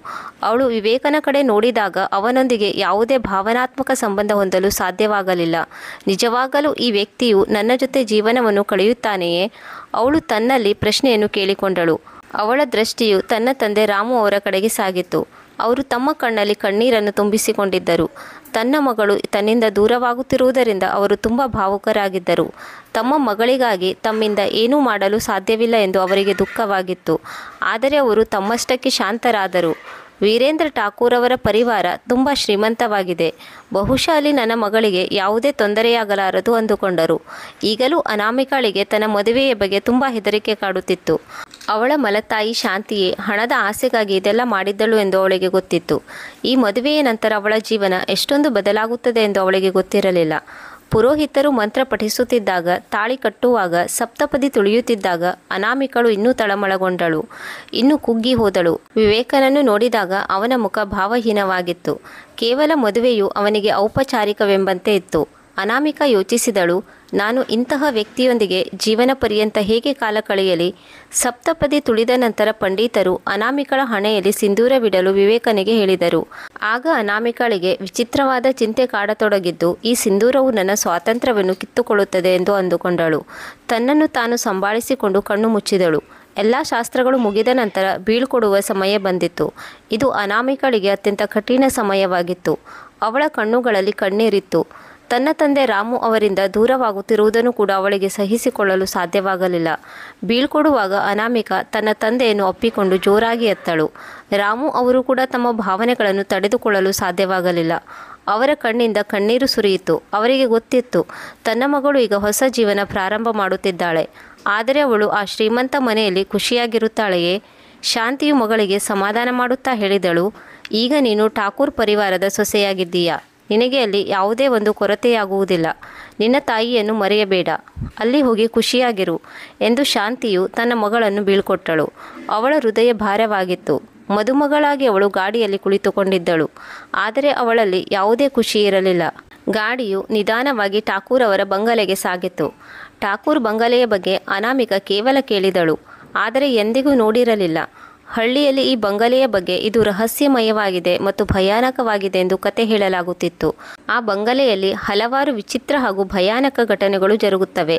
ಇದನ್ನೆಲ್ಲ ಕೇಳಿ ಇದೆಲ್ಲ ಸುಳ್ಳು ಎಂದು ಅವಳು ಆಗ ಒಪ್ಪಿಕೊಳ್ಳುತ್ತಿರಲಿಲ್ಲ. ವಿವೇಕನು ಕೂಡ ಅವಳ ಜೊತೆ ಕುಳಿತಿದ್ದನು. ಇಬ್ಬರ ಮಧ್ಯೆ ಯಾವುದೇ ಮಾತುಕತೆ ನಡೆಯಲಿಲ್ಲ. ಈ ಮದುವೆಗೂ ತನಗೂ ಯಾವುದೇ ಸಂಬಂಧವಿಲ್ಲ ಎನ್ನುವಂತೆ ವಿವೇಕನು ಸುಮ್ಮನೆ ಕುಳಿತಿದ್ದನು. ಕಿಟಕಿಯಿಂದ ಹೊರಗಡೆ ನೋಡುತ್ತಿದ್ದನು. ಅವನ ಮುಖದ ಮೇಲೆ ವಿಚಿತ್ರವಾದ ನೆಮ್ಮದಿ ಇತ್ತು. ಅವನು ಅನಾಮಿಕಳ ಕಡೆಗೆ ನೋಡುತ್ತಲೂ ಇರಲಿಲ್ಲ. ಅನಾಮಿಕಳು ಒಮ್ಮೆ ವಿವೇಕನ ಕಡೆಗೆ ಕಣ್ಣೆತ್ತಿ ನೋಡಿದಳು. ಆದರೆ ಆ ಕಣ್ಣುಗಳಲ್ಲಿ ಯಾವುದೇ ಸ್ನೇಹ ಅಥವಾ ಪ್ರೇಮವಿರಲಿಲ್ಲ. ಇಂತಹ ವ್ಯಕ್ತಿಯು ನನ್ನ ಜೀವನದ ಭಾಗವಾಗಲು ಯೋಗ್ಯನೇ? ಮನದಲ್ಲೇ ಅನಾಮಿಕಳು ಯೋಚಿಸಿದಳು. ಗಾಡಿಯು ಠಾಕೂರ್ ಅವರ ಬಂಗಲೆಯ ದೊಡ್ಡ ಗೇಟ್ನ ಬಳಿ ಬಂದು ನಿಂತಿತು. ಅನಾಮಿಕಳು ಬಂಗಲೆಯನ್ನು ನೋಡಿದ ತಕ್ಷಣವೇ ಒಂದು ಕ್ಷಣ ಅವಳು ಬಿಟ್ಟಗಣ್ಣು ಬಿಟ್ಟ ಹಾಗೆ ನೋಡತೊಡಗಿದಳು. ಈ ಮನೆಯು ಯಾವುದೇ ಅರಮನೆಗಿಂತ ಕಡಿಮೆಯೇನೂ ಇರಲಿಲ್ಲ. ದೊಡ್ಡ ದೊಡ್ಡ ಬಾಗಿಲುಗಳು, ಎತ್ತರವಾದ ಕಿಟಕಿಗಳು ಮತ್ತು ಸುತ್ತಲೂ ಹರಡಿಕೊಂಡಿರುವ ಹೂದೋಟ. ಮಹಡಿಯ ಹೊರಗೆ ಹಲವಾರು ನೌಕರರು ನಿಂತಿದ್ದರು. ಅವರೆಲ್ಲರೂ ಹೊಸ ಮದುಮಗಳ ಸ್ವಾಗತಕ್ಕಾಗಿ ತಯಾರಾಗಿದ್ದರು. ಮನೆಯ ಒಳಗಿನ ದೃಶ್ಯವೂ ಕೂಡ ತುಂಬ ಸುಂದರವಾಗಿತ್ತು. ಚಿನ್ನ ಹಾಗೂ ಬೆಳ್ಳಿಯ ಅಲಂಕಾರ, ಸುಂದರವಾದ ನೆಲಹಾಸು, ಗೋಡೆಯ ಮೇಲಿರುವ ದುಬಾರಿಯಾದ ಬಣ್ಣ ಬಣ್ಣದ ವ್ಯಂಗ್ಯ ಚಿತ್ರಗಳು ರೂಮಿನ ಸೌಂದರ್ಯವನ್ನು ಹೆಚ್ಚಿಸಿದ್ದವು. ಸ್ವಲ್ಪ ಹೊತ್ತು ಇದನ್ನೆಲ್ಲ ನೋಡಿ ಅನಾಮಿಕಾ ಗಾಬರಿಯಾದಳು. ಅವಳು ಇಂತಹ ಜಗತ್ತಿನೊಳಗೆ ಹಿಂದೆಂದೂ ಬಂದಿರಲಿಲ್ಲ. ಇಷ್ಟೊಂದು ಶ್ರೀಮಂತಿಕೆ, ಎಷ್ಟು ದೊಡ್ಡ ಬಂಗಲೆ, ಇದರಲ್ಲಿ ತಾನು ಜೀವನವನ್ನು ನಡೆಸಲು ಸಾಧ್ಯವೇ? ಬಾಗಿಲಲ್ಲಿ ನಿಂತ ನೌಕರರು ಅನಾಮಿಕಳನ್ನು ನೋಡಿ ತಕ್ಷಣ ಸ್ವಾಗತ ಮಾಡಲು ಶುರು ಮಾಡಿದರು. ಬಾ ಮಗಳೇ, ನಿಮಗೆ ಆದರದ ಸ್ವಾಗತ, ಸುಸ್ವಾಗತ. ಅವರ ಧ್ವನಿಯಲ್ಲಿ ಆದರವಿತ್ತು. ಆದರೆ ಅನಾಮಿಕಳಿಗೆ ಈ ಸ್ವಾಗತವು ಕೃತಕವಾಗಿ ಮತ್ತು ವಿಚಿತ್ರವಾಗಿ ತೋರಿತು. ಬಂಗಲೆಯ ಮುಖ್ಯ ದ್ವಾರದ ಬಳಿ ಅನಾಮಿಕಳ ಗೃಹ ಪ್ರವೇಶವನ್ನು ಆಚರಿಸಲಾಯಿತು. ಧೀರೇಂದ್ರ ಠಾಕೂರ್ ಅವರು ಮೊದಲೇ ಹಾಜರಿದ್ದರು. ಅವರು ಅನಾಮಿಕಳನ್ನು ನೋಡಿ ಒಂದು ಮಂದವಾದ ನಗೆಯನ್ನು ಬೀರಿದರು. ಅವರ ಕಣ್ಣಿನಲ್ಲಿ ಒಂದು ರೀತಿಯ ಖುಷಿ ಇತ್ತು. ಆ ಖುಷಿಯು ಒಬ್ಬ ತಂದೆಯ ಸಮಾನವಾಗಿ ಕಾಣುತ್ತಿರಲಿಲ್ಲ. ಅದು ಒಂದು ವಿಚಿತ್ರವಾದ ಖುಷಿಯಾಗಿತ್ತು. ಇದನ್ನು ಅನಾಮಿಕಾ ಈ ಮೊದಲು ಕೂಡ ಗಮನಿಸಿದ್ದಳು. ಆದರೆ ಅದೇನೆಂದು ಅವಳು ತಿಳಿದುಕೊಳ್ಳಲು ಅಸಮರ್ಥಳಾಗಿದ್ದಳು. ಅನಾಮಿಕಳ ಮಲತಾಯಿಯೂ ಕೂಡ ಅಲ್ಲಿ ಹಾಜರಿದ್ದಳು. ಅವಳು ಅನಾಮಿಕಳನ್ನು ನೋಡಿ ಗರ್ವದ ದೃಷ್ಟಿಯನ್ನು ಬೀರಿದಳು. ಅವಳ ಮಗಳು ಠಾಕೂರ್ ಪರಿವಾರದ ಸೊಸೆಯಾಗಿದ್ದಾಳೆ ಎಂದು ಅವಳು ತುಂಬ ಖುಷಿಯಾಗಿದ್ದಳು. ಈಗ ನನ್ನ ಮಗಳು ಈ ದೊಡ್ಡ ಬಂಗಲೆಯ ಮಾಲಕಿಯಾಗಿದ್ದಾಳೆ. ಇದು ನನಗೂ ಕೂಡ ಒಂದು ಗೆಲುವಾಗಿದೆ ಎಂದು ಶಾಂತಿ ಯೋಚಿಸಿದಳು. ಗೃಹ ಪ್ರವೇಶ ಶಾಸ್ತ್ರವು ಪೂರ್ಣಗೊಂಡ ನಂತರ ಅನಾಮಿಕಳನ್ನು ಪರಿವಾರದ ಬೇರೆ ಸದಸ್ಯರೊಂದಿಗೆ ಭೇಟಿ ಮಾಡಿಸಲಾಯಿತು. ಕಟ್ಟಡದ ಕೆಲವೊಂದು ಭಾಗಗಳು ಹೇಗಿತ್ತು ಎಂದರೆ, ಇಲ್ಲಿಯವರೆಗೂ ಅನಾಮಿಕ ಅಂಥ ಕೋಣೆಗಳನ್ನು ನೋಡಿಯೇ ಇರಲಿಲ್ಲ. ಈಗ ಅವಳು ಈ ಜಾಗವನ್ನು ತನ್ನ ಮನೆ ಎಂದು ಒಪ್ಪಿಕೊಳ್ಳಬೇಕಾಗಿತ್ತು. ಈ ವಾತಾವರಣದಲ್ಲಿ ಅವಳು ತುಂಬ ಅಸಹಜತೆಯನ್ನು ಅನುಭವಿಸುತ್ತಿದ್ದಳು. ವಿವೇಕನ ವ್ಯವಹಾರವು ಈಗಲೂ ವಿಚಿತ್ರವಾಗಿತ್ತು. ಅವನು ಇಲ್ಲಿಯವರೆಗೂ ಅನಾಮಿಕಳೊಂದಿಗೆ ಯಾವುದೇ ಮಾತನಾಡಿರಲಿಲ್ಲ. ವಿವೇಕನಿಗೆ ಈ ಮದುವೆ ಇಷ್ಟವಿಲ್ಲ ಎನ್ನುವಂತೆ ಅವನು ತೋರುತ್ತಿದ್ದನು. ವಿವೇಕನ ಈ ಶಾಂತತೆಯು ಇನ್ನೂ ಗೊಂದಲಕ್ಕೀಡು ಮಾಡಿತ್ತು. ಅನಾಮಿಕಾ ವಿವೇಕನನ್ನು ಹತ್ತಿರದಿಂದ ನೋಡುವ ಪ್ರಯತ್ನ ಮಾಡುತ್ತಿದ್ದಳು. ವಿವೇಕ್ ಕೋಣೆಗೆ ಹೋದವನೇ ತನ್ನ ಬಟ್ಟೆಯನ್ನು ಬದಲಾಯಿಸಿದನು. ಆನಂತರ ಏನನ್ನೂ ಹೇಳದೆ ಬಂಗಲೆಯ ಒಳಗಿರುವ ಇನ್ನೊಂದು ಭಾಗದ ಕಡೆಗೆ ಹೊರಟು ಹೋದನು. ಅವನ ಈ ವ್ಯವಹಾರವು ಅನಾಮಿಕಳಿಗೆ ಅಚ್ಚರಿ ಮೂಡಿಸಿತು. ಆದರೆ ಅವಳು ತನ್ನನ್ನು ತಾನು ಸಮಾಧಾನ ಮಾಡಿಕೊಂಡಳು. ಆನಂತರ ಅನಾಮಿಕಳನ್ನು ಈ ಬಂಗಲೆಯಲ್ಲಿರುವ ಒಂದು ದೊಡ್ಡ ಹಾಗೂ ಸುಂದರವಾದ ಕೋಣೆಗೆ ಕರೆದುಕೊಂಡು ಹೋಗಲಾಯಿತು. ಈ ಕೋಣೆಯು ಯಾವುದೇ ಅರಮನೆಯ ಕೋಣೆಗಿಂತ ಕಡಿಮೆಯೇನೂ ಇರಲಿಲ್ಲ. ಗೋಡೆಯ ಮೇಲೆ ಸುಂದರವಾದ ಚಿತ್ರಗಳು, ರೇಷ್ಮೆಯ ಪರದೆಗಳು, ಚಿನ್ನದ ಅಲಂಕಾರದ ಸಾಮಗ್ರಿಗಳಿಂದ ಅಲಂಕಾರಗೊಂಡಿತ್ತು. ಕೋಣೆಯ ಮೂಲೆಯಲ್ಲಿ ಒಂದು ಸುಂದರವಾದ ಕನ್ನಡಿ ಇತ್ತು. ಅನಾಮಿಕಳಿಗೆ ಈ ಕೋಣೆಯನ್ನು ನೋಡಿದಾಗ ಅವಳಿಗೆ ಇಲ್ಲಿ ಒಂದು ಅಸಹಜತೆ ಉಂಟಾಯಿತು. ಈ ಮನೆ ನನ್ನದಲ್ಲ. ಈ ವಿಶಾಲವಾದ ಸುಂದರವಾದ ಕೋಣೆಯನ್ನು ನೋಡಿದಾಗ ಇಲ್ಲಿ ಎಲ್ಲವೂ ಇದ್ದು ತಾನು ಒಂಟಿತನ ಅನುಭವಿಸುತ್ತಿದ್ದೇನೆ ಎಂದು ಅವಳು ಕೋಣೆಯ ಸುತ್ತಲೂ ಒಮ್ಮೆ ದೃಷ್ಟಿ ಹಾಯಿಸಿದಳು. ಚಿಕ್ಕ ಚಿಕ್ಕ ವಸ್ತುವಿನ ಮೇಲೆ ಕೂಡ ಕಣ್ಣು ಹಾಯಿಸಿದಳು. ಅವಳ ಈ ಹೊಸ ಜೀವನದಲ್ಲಿ ಹೊಸ ಹೊಸ ಸಂದರ್ಭಗಳು ಎದುರಿಸಬೇಕಾಯಿತು. ಆದರೆ ಅವಳ ಯೋಚನೆಯು ತನ್ನ ಹಳೆಯ ಜೀವನಕ್ಕೆ ಅಂಟಿಕೊಂಡಿತ್ತು. ಆ ದಿನ ರಾತ್ರಿ ಅನಾಮಿಕ ತನ್ನ ಕೋಣೆಯಲ್ಲಿ ಒಬ್ಬಂಟಿಯಾಗಿದ್ದಳು. ಅವಳಿಗೆ ಹೆದರಿಕೆ ಶುರುವಾಯಿತು. ಅವಳ ಕಣ್ಣಿಂದ ಕಣ್ಣೀರು ಸುರಿಯಿತು. ನನ್ನ ಜೀವನ ಹೇಗೆ ಬದಲಾಯಿತು? ಅವಳು ತನ್ನಲ್ಲೇ ತಾನು ಪ್ರಶ್ನೆಯನ್ನು ಕೇಳಿಕೊಂಡಳು. ಅವಳಿಗೆ ಈಗ ತನ್ನ ತಂದೆಯ ನೆನಪಾಗತೊಡಗಿತು. ಆಗ ಅವರೆಲ್ಲ ತನ್ನ ಜೊತೆ ಇರುತ್ತಿದ್ದರು. ಈಗ ಅವಳು ಹೊಸ ಜಾಗದಲ್ಲೇ ಇದ್ದಳು. ಇದು ಒಂದು ಅಪರಿಚಿತ ಜಾಗವಾಗಿತ್ತು. ಅನಾಮಿಕ ಹಾಸಿಗೆಯ ಮೇಲೆ ಮಲಗಲು ಪ್ರಯತ್ನಿಸಿದಳು. ಆದರೆ ಅವಳಿಗೆ ನಿದ್ದೆ ಬರಲಿಲ್ಲ. ರಾತ್ರಿಯಲ್ಲಿ ಬಂಗಲೆಯಲ್ಲಿ ವಿಚಿತ್ರವಾದ ಶಬ್ದಗಳು ಕೇಳಿಸತೊಡಗಿದವು. ಅವಳು ತಕ್ಷಣ ಎದ್ದು ಕುಳಿತಳು. ಬಂಗಲೆಯ ಮೌನದಿಂದ ಅವಳು ಇನ್ನೂ ಹೆದರಿದಳು. ಹೊರಗಡೆ ಯಾರೋ ಓಡಾಡುತ್ತಿರುವ ಶಬ್ದ ಕೇಳಿಸಿತು. ಯಾರೋ ತನ್ನ ಕೋಣೆಯ ಬಳಿಗೆ ಬರುತ್ತಿದ್ದಾರೆ ಎಂದು ಅನಿಸಿ ನಿಧಾನವಾಗಿ ಅವಳು ತನ್ನ ಕೋಣೆಯ ಬಾಗಿಲನ್ನು ತೆರೆದಳು. ಹೊರಗಡೆ ಕೆಲವು ನೌಕರರು ನಿಂತಿದ್ದರು. ಅವರ ಮುಖದ ಮೇಲೆ ವಿಚಿತ್ರವಾದ ಗಂಭೀರತೆ ಇತ್ತು. ಅವರು ತಮ್ಮೊಳಗೆ ಪಿಸು ಪಿಸು ಮಾತನಾಡಿಕೊಳ್ಳುತ್ತಿದ್ದರು. ಇದನ್ನು ಅನಾಮಿಕಳಿಗೆ ತಿಳಿಯಲು ಸಾಧ್ಯವಾಗಲಿಲ್ಲ. ಅನಾಮಿಕಳು ಬಹುಶಃ ಇದು ಅವಳ ಭ್ರಮೆಯಾಗಿರಬಹುದು ಎಂದುಕೊಂಡಳು. ಆಗ ತಕ್ಷಣ ಅವಳಿಗೆ ಹೆದರಿಕೆಯೂ ಕೂಡ ಆಯಿತು. ಈ ಬಂಗಲೆಯಲ್ಲಿ ಏನೋ ಒಂದು ರಹಸ್ಯ ಅಡಗಿದೆ. ಅದನ್ನು ನನ್ನಿಂದ ಮುಚ್ಚಿಡಲಾಗುತ್ತಿದೆ. ರಾತ್ರಿಯ ಕತ್ತಲೆಯಲ್ಲಿ ವಿವೇಕನ ಬಗ್ಗೆ ಯೋಚಿಸಿ ಅವಳಿಗೆ ಇನ್ನೂ ಹೆದರಿಕೆ ಆಯಿತು. ಇಲ್ಲಿಯವರೆಗೆ ಅವಳು ವಿವೇಕನೊಂದಿಗೆ ಯಾವುದೇ ಮಾತುಕತೆ ನಡೆಸಿರಲಿಲ್ಲ. ಈ ಮನೆಯ ಬಗ್ಗೆ ನನ್ನಿಂದ ಏನಾದರೂ ಮುಚ್ಚಿಟ್ಟಿದ್ದಾರೆಯೇ? ಅನಾಮಿಕಳು ತನ್ನಲ್ಲಿಯೇ ಕೇಳಿಕೊಂಡಳು. ಅವಳಿಗೆ ಯಾವುದೂ ಅರ್ಥವಾಗಲಿಲ್ಲ. ಅವಳ ಮನಸ್ಸಿನಲ್ಲಿ ಹಲವಾರು ರೀತಿಯ ವಿಚಾರಗಳು ಮೂಡುತ್ತಿದ್ದವು. ಯಾವುದೇ ನಿರ್ಧಾರಕ್ಕೆ ಬರಲು ಸಾಧ್ಯವಾಗಲಿಲ್ಲ. ಠಾಕೂರ್ ಅವರ ಬಂಗಲೆಗೆ ಬಂದು ಕೆಲವೇ ಗಂಟೆಗಳಾಗಿದ್ದರೂ ಹಲವಾರು ವರ್ಷಗಳಿಂದ ಈ ಬಂಗಲೆಯಲ್ಲಿ ಸಿಕ್ಕಿ ಹಾಕಿಕೊಂಡಂತೆ ಅವಳಿಗೆ ತೋರುತ್ತಿತ್ತು. ರಾತ್ರಿ ಕತ್ತಲು ಆವರಿಸುತ್ತಿದ್ದಂತೆ ಬಂಗಲೆಯಲ್ಲಿ ಮೌನ ಆವರಿಸಿ ಇನ್ನೂ ಭಯವಾಯಿತು. ಬಂಗಲೆಯ ಮೌನ, ಗೋಡೆಗಳ ಮೇಲಿನ ಚಿತ್ರಗಳು, ಕೇಳಿಸುತ್ತಿರುವ ವಿಚಿತ್ರ ಶಬ್ದಗಳು ಅವಳನ್ನು ಇನ್ನೂ ಭಯಕ್ಕೆ ನೂಕಿದವು. ಅವಳಿಗೆ ನಿದ್ದೆ ಬರಲಿಲ್ಲ. ಅವಳು ಪದೇ ಪದೇ ತನ್ನ ಕೋಣೆಯ ಹೊರಗಿನಿಂದ ಬರುವ ಶಬ್ದದ ಮೇಲೆ ಗಮನವಿಡಲು ಪ್ರಯತ್ನಿಸುತ್ತಿದ್ದಳು. ಬಂಗಲೆಯ ಕಾರಿಡಾರ್ಗಳಲ್ಲಿ ಯಾರೋ ನಡೆದಾಡುವಂತೆ ತೋರುತ್ತಿತ್ತು. ಇಲ್ಲಿ ಏನೋ ರಹಸ್ಯ ಅಡಗಿದೆ. ಇದನ್ನು ನನ್ನಿಂದ ಮುಚ್ಚಿಡಲಾಗುತ್ತಿದೆಯೇ? ಮಾರನೇ ದಿನ ಅನಾಮಿಕ ಎದ್ದಾಗ ವಿವೇಕ್ ಕೋಣೆಯಲ್ಲಿ ಇಲ್ಲದಿರುವುದನ್ನು ನೋಡಿದಳು. ಅವಳು ಯೋಚಿಸಿದಳು, ಬಂಗಲೆಯ ಮತ್ತೊಂದು ಭಾಗದಲ್ಲಿ ಇರಬಹುದು ಎಂದು ಅಂದುಕೊಂಡಳು. ರಾತ್ರಿ ತುಂಬ ತಡವಾಗಿ ಬಂದಿದ್ದನು. ಏನನ್ನೂ ಹೇಳದೆ ನಿದ್ದೆ ಹೋದನು. ವಿವೇಕ್ ನನ್ನೊಂದಿಗೆ ಏಕೆ ಮಾತನಾಡುತ್ತಿಲ್ಲ? ಅವಳು ಮನದಲ್ಲೇ ಯೋಚಿಸಿದಳು. ಈ ವ್ಯವಹಾರದಿಂದ ಅವಳು ಇನ್ನೂ ಅಸಹಜಳಾದಳು. ಆನಂತರ ಹಗಲಿನಲ್ಲಿ ಠಾಕೂರ್ ಪರಿವಾರದ ಇತರ ಸದಸ್ಯರನ್ನು ಭೇಟಿ ಮಾಡುವ ಅವಕಾಶ ದೊರೆಯಿತು. ಬಂಗಲೆಯಲ್ಲಿ ಧೀರೇಂದ್ರ ಠಾಕೂರ್ ಅವರನ್ನು ಬಿಟ್ಟು ಇನ್ನೂ ಕೆಲವು ಸಂಬಂಧಿಕರು ಕೂಡ ಇದ್ದರು. ಅನಾಮಿಕಳನ್ನು ಅವರೊಂದಿಗೆ ಭೇಟಿ ಮಾಡಿಸಲಾಯಿತು. ಅವರ ದೃಷ್ಟಿಯೂ ಕೂಡ ವಿಚಿತ್ರವಾಗಿತ್ತು. ಬಂಗಲೆಯಲ್ಲಿ ಒಬ್ಬಳು ಹಳೆಯ ಕೆಲಸದಾಳು ಇದ್ದಳು. ಅವಳ ಹೆಸರು ಕಮಲ. ಅವಳು ಅನಾಮಿಕಳ ಬಳಿಗೆ ಬಂದಳು. ಅವಳು ತುಂಬ ವಯಸ್ಸಾದ ಮತ್ತು ಸುಸ್ತಾದವಳಂತೆ ಕಾಣುತ್ತಿದ್ದಳು. ಅವಳ ಕಣ್ಣಿನಲ್ಲಿ ವಿಚಿತ್ರವಾದ ಹೊಳಪಿತ್ತು. ಅವಳನ್ನು ನೋಡಿ ಅನಾಮಿಕ ಸ್ವಲ್ಪ ಹೆದರಿಕೊಂಡಳು. ಅವಳು ನಿಧಾನವಾಗಿ ಅನಾಮಿಕಳ ಕಿವಿಯಲ್ಲಿ ಹೇಳಿದಳು, ಸೊಸೆ ರಾಣಿಯೇ, ಈ ಬಂಗಲೆಯಲ್ಲಿ ತುಂಬ ರಹಸ್ಯಗಳು ಅಡಗಿವೆ. ವಾಸ್ತವದಲ್ಲಿ ಎಲ್ಲವೂ ನಮ್ಮ ಕಣ್ಣಿಗೆ ಕಾಣುವಂತೆ ಇಲ್ಲ. ಆಗ ಅನಾಮಿಕ ಅಚ್ಚರಿಯಿಂದ ಕೇಳಿದಳು, ಇದರ ಅರ್ಥವೇನು? ನೀನೇನು ಮಾತನಾಡುತ್ತಿದ್ದೀಯಾ? ಆಗ ಕಮಲ ತನ್ನ ಕೈ ತೋರಿಸಿ ಹೇಳಿದಳು, ಈ ಬಂಗಲೆಯಲ್ಲಿ ಕಾಣುವುದೆಲ್ಲವೂ ಸತ್ಯವಲ್ಲ. ನೀನು ಅದನ್ನು ನಂಬಬೇಡ. ತುಂಬ ರಹಸ್ಯಗಳು ಅಡಗಿವೆ. ಅವಳ ಧ್ವನಿಯೂ ಕೂಡ ಮಂದವಾಗಿ ರಹಸ್ಯಮಯವಾಗಿತ್ತು. ಇದರಿಂದ ಅನಾಮಿಕಳ ಮನಸ್ಸಿನಲ್ಲಿ ಇನ್ನೂ ಭಯ ಕಾಡತೊಡಗಿತು. ಕಮಲ ಯಾವುದರ ಬಗ್ಗೆ ಮಾತನಾಡುತ್ತಿದ್ದಾಳೆ ಎನ್ನುವುದು ಅವಳಿಗೆ ಅರ್ಥವಾಗಲಿಲ್ಲ. ಆದರೆ ಅವಳ ಮಾತುಗಳು ಅನಾಮಿಕಳ ಮನದಲ್ಲಿ ಇನ್ನೂ ಸಂದೇಹವನ್ನು ಉಂಟು ಮಾಡಿದವು. ಈ ಬಂಗಲೆಯಲ್ಲಿ ನನ್ನಿಂದ ಮುಚ್ಚಿಡುವಂತಹ ಏನಾದರೂ ರಹಸ್ಯಗಳು ಇವೆಯೇ ಎಂದು ಯೋಚಿಸುತ್ತಾ ಇಂದು ಬಂಗಲೆಯ ಎಲ್ಲ ಭಾಗವನ್ನು ಸ್ವತಃ ನಾನೇ ಹೋಗಿ ನೋಡುತ್ತೇನೆ. ಅವಳ ಮನಸ್ಸಿನಲ್ಲಿ ಮೂಡಿದ ಭಯ ಹಾಗೂ ಸಂದೇಹವು ಅವಳನ್ನು ರಹಸ್ಯವನ್ನು ತಿಳಿದುಕೊಳ್ಳಲು ಪ್ರೇರೇಪಿಸಿತು. ಅನಾಮಿಕ ನಿಧಾನವಾಗಿ ತನ್ನ ಕೋಣೆಯಿಂದ ಹೊರಬಂದಳು. ಬಂಗಲೆಯ ಕಾರಿಡಾರ್ ತುಂಬ ದೊಡ್ಡದಾಗಿತ್ತು ಮತ್ತು ಜಟಿಲವಾಗಿತ್ತು. ಎಲ್ಲ ಕೋಣೆಯಲ್ಲೂ ಒಂದಲ್ಲ ಒಂದು ಹಳೆಯ ವಸ್ತುಗಳನ್ನು ಇಡಲಾಗಿತ್ತು. ಒಂದೊಂದು ಕಡೆ ಹೂಗಳ ಪುಷ್ಪಗುಚ್ಛ, ಮತ್ತೊಂದು ಕಡೆ ಹೊಸ ಹೊಸ ವಸ್ತುಗಳು ಕಾಣಿಸಿದವು. ಅವಳು ಕಾರಿಡಾರ್ನಿಂದ ಸಾಗುತ್ತಾ ಬಂಗಲೆಯ ಹಿಂದೆ ಬಂದಳು. ಅಲ್ಲಿ ಬೆಳಕು ತುಂಬ ಕಡಿಮೆ ಇತ್ತು. ಅಲ್ಲಿ ಅವಳಿಗೆ ಒಂದು ದೊಡ್ಡದಾದ ಕಟ್ಟಿಗೆಯ ಬಾಗಿಲು ತೋರಿತು. ಅದು ತುಂಬ ಹಳೆಯದಾಗಿರುವಂತೆ ತೋರುತ್ತಿತ್ತು. ಬಾಗಿಲಿಗೆ ಒಂದು ದೊಡ್ಡ ಬೀಗವನ್ನು ಹಾಕಲಾಗಿತ್ತು. ಇದನ್ನು ನೋಡಿ ಅನಾಮಿಕಳ ಮನಸ್ಸು ಇನ್ನೂ ಗೊಂದಲಕ್ಕೀಡಾಯಿತು. ಈ ಬಾಗಿಲು ಏಕೆ ಬಂದಾಗಿದೆ? ಇಲ್ಲಿ ಇಷ್ಟೊಂದು ಕತ್ತಲೆ ಏಕೆ ಇದೆ ಎಂದು ಅವಳ ಮನಸ್ಸಿನಲ್ಲಿ ಪ್ರಶ್ನೆಗಳು ಮೂಡಿದವು. ಅನಾಮಿಕ ಆ ಬಾಗಿಲ ಬಳಿ ಹೋಗಿ ನಿಂತುಕೊಂಡಳು. ನಿಧಾನವಾಗಿ ಅದರ ಕೊಂಡಿಯನ್ನು ಎಳೆದಳು. ನಿಧಾನವಾಗಿ ಬಾಗಿಲನ್ನು ತಳ್ಳಿದಳು. ಆದರೆ ಒಳಗಡೆಯ ದೃಶ್ಯ ಅಂಧಕಾರದಿಂದ ಕೂಡಿತ್ತು. ಹೀಗೆ ಅನಾಮಿಕ ಆ ಬಾಗಿಲನ್ನು ತೆರೆಯುವ ಪ್ರಯತ್ನದಲ್ಲಿದ್ದಾಗ ಅವಳ ಹಿಂದಿನಿಂದ ಯಾರೋ ಬರುವ ಶಬ್ದವಾಯಿತು. ತಕ್ಷಣ ಅವಳು ಬಾಗಿಲನ್ನು ಬಂದ್ ಮಾಡಿ ಹಿಂತಿರುಗಿ ನೋಡಿದಾಗ ಹಿಂದೆ ಧೀರೇಂದ್ರ ಠಾಕೂರ್ ನಿಂತಿದ್ದರು. ಅವರು ಅನಾಮಿಕ ಕಡೆಗೆ ದುರುಗುಟ್ಟಿ ನೋಡುತ್ತಾ ಹೇಳಿದರು, ನೀನು ಇಲ್ಲಿ ಏನು ಮಾಡುತ್ತಿದ್ದೀಯಾ? ನೀನು ಇಲ್ಲಿಗೆ ಬರಬಾರದಿತ್ತು. ಅವರ ಧ್ವನಿಯಲ್ಲಿ ಕಠೋರತೆ ಹಾಗೂ ಗಂಭೀರತೆ ಇತ್ತು. ಇದರಿಂದ ಅನಾಮಿಕಳ ಹೃದಯ ವೇಗವಾಗಿ ಬಡಿದುಕೊಳ್ಳತೊಡಗಿತು. ಅವಳಿಗೀಗ ಅರ್ಥವಾಗಿತ್ತು, ಈ ಬಾಗಿಲಿನ ಹಿಂದೆ ಏನೋ ಒಂದು ರಹಸ್ಯ ಅಡಗಿದೆ. ಧೀರೇಂದ್ರ ಠಾಕೂರ್ ಮತ್ತು ಆತನ ಪರಿವಾರವು ಉದ್ದೇಶಪೂರ್ವಕವಾಗಿ ಇದನ್ನು ಮರೆಮಾಚುತ್ತಿದೆ. ಆಗ ಅನಾಮಿಕಳು ಹೆದರುತ್ತಾ ಹೇಳಿದಳು, ನಾನು ಹೀಗೆ ಇಲ್ಲಿಗೆ ಬಂದಿದ್ದೆ. ಇಲ್ಲಿಗೆ ಬರಬಾರದು ಎಂದು ನನಗೆ ಗೊತ್ತಿರಲಿಲ್ಲ. ಆಗ ಧೀರೇಂದ್ರ ಠಾಕೂರ್ ಅವಳ ಮಾತನ್ನು ಬದಿಗೆ ತಳ್ಳುತ್ತಾ ಹೇಳಿದರು, ಈ ಭಾಗವು ನಮ್ಮ ಪರಿವಾರಕ್ಕೆ ಒಂದು ಮಹತ್ವಪೂರ್ಣವಾಗಿದೆ. ನಮ್ಮ ಒಪ್ಪಿಗೆ ಇಲ್ಲದೆ ಇಲ್ಲಿಗೆ ಯಾರೂ ಬರುವುದಿಲ್ಲ. ಇದನ್ನು ಕೇಳಿ ಅನಾಮಿಕಾಳಿಗೆ ಈ ಬಂಗಲೆಯಲ್ಲಿ ರಹಸ್ಯಗಳು ಅಡಗಿವೆ ಎಂದು ಮನದಟ್ಟಾಯಿತು. ಈಗ ಅವಳು ಮತ್ತೇನೂ ಪ್ರಶ್ನೆಗಳನ್ನು ಕೇಳುವ ಸಾಹಸ ಮಾಡಲಿಲ್ಲ. ಧೀರೇಂದ್ರ ಅವರು ಅವಳಿಗೆ ತಕ್ಷಣ ಇಲ್ಲಿಂದ ಹೋಗುವಂತೆ ಸನ್ನೆ ಮಾಡಿದರು. ಅನಾಮಿಕಳು ಸುಮ್ಮನೆ ಅಲ್ಲಿಂದ ಹೊರಟು ಬಂದಳು. ಮಾರನೇ ದಿನ ವಿವೇಕನ ವ್ಯವಹಾರವೂ ಕೂಡ ಇನ್ನೂ ರಹಸ್ಯಮಯವಾಯಿತು. ಅವನು ಬೆಳಿಗ್ಗೆಯಿಂದಲೇ ಮನೆಯಲ್ಲಿ ಇರಲಿಲ್ಲ. ಅವನು ಎಲ್ಲಿಗೆ ಹೋಗಿದ್ದಾನೆ ಎಂದು ಯಾರೂ ಕೂಡ ಅವಳಿಗೆ ಹೇಳಲಿಲ್ಲ. ಅನಾಮಿಕಳು ಹಲವು ಬಾರಿ ಅವನಲ್ಲಿ ಮಾತನಾಡಲು ಪ್ರಯತ್ನಿಸಿದಳು.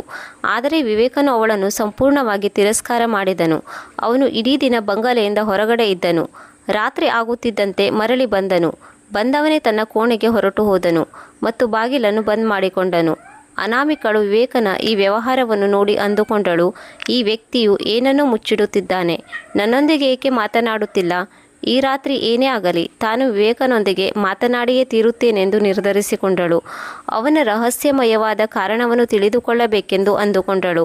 ನೌಕರರನ್ನು ನೋಡಿದಾಗಲೂ ಕೂಡ ಅವರಲ್ಲಿ ಗುಸುಗುಸು ಮಾತನಾಡಿಕೊಳ್ಳುತ್ತಿದ್ದರು. ಅವರ ಬಳಿ ಹೋದಾಗ ಅವರು ಆಕಸ್ಮಿಕವಾಗಿ ಸುಮ್ಮನಾಗುತ್ತಿದ್ದರು. ಇದನ್ನೆಲ್ಲ ನೋಡಿ ಅನಾಮಿಕಳಿಗೆ ಇನ್ನೂ ವಿಚಿತ್ರವೆನಿಸತೊಡಗಿತು. ಈ ಬಾರಿ ಅವಳು ಅಡುಗೆ ಕೋಣೆಗೆ ಹೋದಾಗ ಇಬ್ಬರು ಕೆಲಸದಾಳುಗಳು ತಮ್ಮಲ್ಲಿ ಮಾತನಾಡಿಕೊಳ್ಳುತ್ತಿದ್ದರು. ಒಬ್ಬ ನೌಕರ ಹೇಳಿದನು, ನೀನು ಸೊಸೆರಾಣಿ ಆ ಬಾಗಿಲ ಬಳಿ ಹೋಗುತ್ತಿರುವುದು ನೋಡಿದೆಯೇನೋ? ಮತ್ತೊಬ್ಬ ಹೇಳಿದನು, ಹೌದು, ಆದರೆ ಠಾಕೂರ್ ಸಾಹೇಬರು ನೋಡಿಬಿಟ್ಟರು. ಅವಳಿಗೆ ಯಾವುದೇ ವಿಷಯ ತಿಳಿಯುವ ಅವಕಾಶ ಕೊಡಲಿಲ್ಲ. ಈಗ ಅನಾಮಿಕಳಿಗೆ ಮನದಟ್ಟಾಯಿತು, ಎಲ್ಲರೂ ನನ್ನಿಂದ ಮುಚ್ಚಿಡುತ್ತಿದ್ದಾರೆ. ವಿವೇಕನ ವ್ಯವಹಾರವು ಈಗ ಮೊದಲಿಗಿಂತಲೂ ಬದಲಾಗಿತ್ತು. ಮದುವೆಯಾದ ಕೆಲವು ದಿನಗಳಾದರೂ ಅವನು ಅನಾಮಿಕಳೊಂದಿಗೆ ಯಾವುದೇ ಮಾತನಾಡಲಿಲ್ಲ. ಅವನು ಬಂಗಲೆಯ ಒಳಗೆ ಅಥವಾ ಹೊರಗಡೆ ಇದ್ದರೂ ಸುಮ್ಮನೆ ಇರುತ್ತಿದ್ದನು. ಅವಳ ಬಳಿ ಇದ್ದಾಗ ಅವನ ಕಣ್ಣುಗಳಲ್ಲಿ ವಿಚಿತ್ರವಾದ ದುಃಖ ಹಾಗೂ ಅಹಂಕಾರ ತೋರುತ್ತಿತ್ತು. ದಿನ ಕಳೆದಂತೆ ಅವಳ ಸಂಶಯ ಹೆಚ್ಚಾಗುತ್ತಾ ಸಾಗಿತ್ತು. ಬಹುಶಃ ವಿವೇಕನ ಮನಸ್ಸಿನಲ್ಲಿ ಏನೋ ರಹಸ್ಯ ಅಡಗಿರಬಹುದು. ಅವನು ಉದ್ದೇಶಪೂರ್ವಕವಾಗಿಯೇ ಅದನ್ನು ಗೌಪ್ಯವಾಗಿಟ್ಟಿದ್ದಾನೆ. ಅದು ಪ್ರತಿದಿನ ಅನಾಮಿಕಳನ್ನು ಭಯಭೀತಳನ್ನಾಗಿ ಮಾಡಿತು. ಒಂದು ಸಂಜೆ ಅನಾಮಿಕ ತನ್ನ ಕೋಣೆಯಲ್ಲಿ ಕುಳಿತುಕೊಂಡಿದ್ದಳು. ಆಗ ವಿವೇಕನೊಂದಿಗೆ ಮಾತನಾಡಬೇಕು ಎಂದುಕೊಂಡಳು. ಇಂದು ಏನೇ ಆಗಲಿ ನಾನು ವಿವೇಕನಲ್ಲಿ ಕೇಳಿಯೇ ಕೇಳುತ್ತೇನೆಂದು ನಿಧಾನವಾಗಿ ವಿವೇಕನ ಕೋಣೆಯ ಕಡೆಗೆ ಬಂದಳು. ಅವಳು ಅಲ್ಲಿಗೆ ಬಂದಾಗ ಬಾಗಿಲು ಬಂದಾಗಿತ್ತು.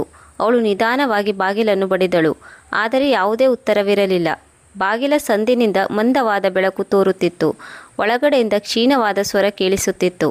ಆಗ ಅನಾಮಿಕಳ ಹೃದಯ ಜೋರಾಗಿ ಬಡಿದುಕೊಳ್ಳತೊಡಗಿತ್ತು. ಅವಳು ಬಾಗಿಲಿಗೆ ಕಿವಿಕೊಟ್ಟು ಕೇಳಿದಾಗ ಧೀರೇಂದ್ರ ಮತ್ತು ವಿವೇಕ್ ಅವರ ಮಾತುಗಳು ಕೇಳಿಸಿದವು.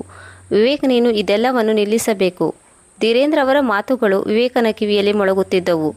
ವಿವೇಕ್, ಈಗ ಅನಾಮಿಕ ಈ ಮನೆಯ ಸೊಸೆಯಾಗಿದ್ದಾಳೆ. ಅವಳಿಗೆ ಈ ವಿಷಯ ಗೊತ್ತಾದರೆ ಎಲ್ಲವೂ ಹಾಳಾಗಿ ಹೋಗುತ್ತದೆ.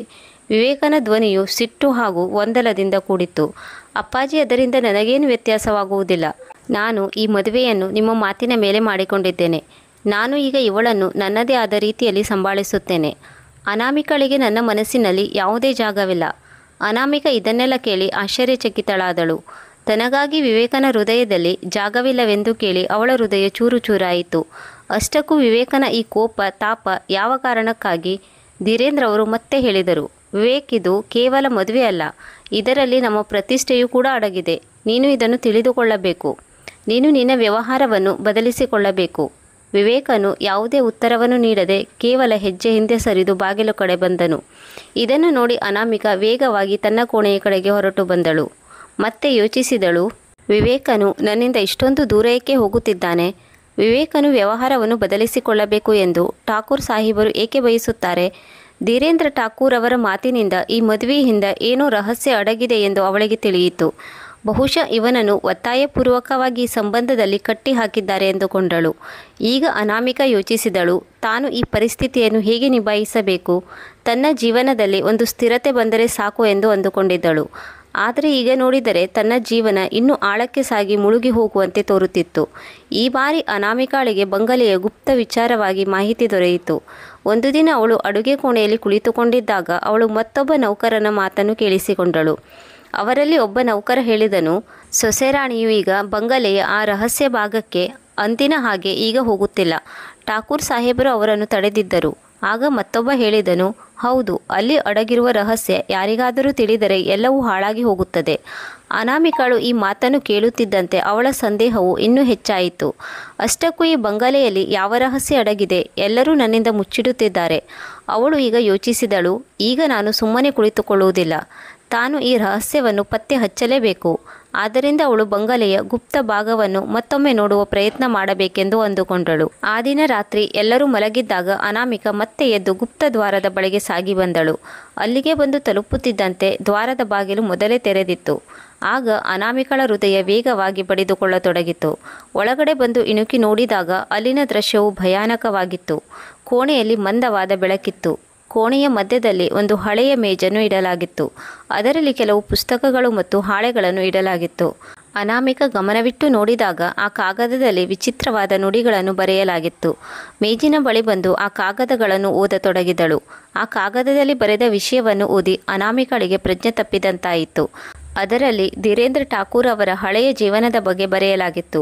ಹೇಗೆ ಧೀರೇಂದ್ರ ಠಾಕೂರ್ ಹಲವರ ಜೀವನವನ್ನು ಹಾಳು ಮಾಡಿದ್ದಾರೆ, ಅವಳು ಈ ಮೊದಲು ಜನರಿಂದ ಕೇಳಿದ ರಹಸ್ಯ ವಿಷಯಗಳ ಬಗ್ಗೆಯೂ ಕೂಡ ಬರೆಯಲಾಗಿತ್ತು. ಹಳ್ಳಿಯ ಕೆಲವು ದೊಡ್ಡ ಜನರು ಆಕಸ್ಮಿಕವಾಗಿ ಮಾಯವಾಗಿದ್ದರು. ಇಲ್ಲಿಯವರೆಗೂ ಅವರ ಬಗ್ಗೆ ಯಾರಿಗೂ ಮಾಹಿತಿ ಇರಲಿಲ್ಲ. ಇದೆಲ್ಲವೂ ಧೀರೇಂದ್ರ ಠಾಕೂರ್ ಅವರ ಕರಾಮತ್ತಾಗಿತ್ತು. ಇದೆಲ್ಲ ಸತ್ಯವೇನು?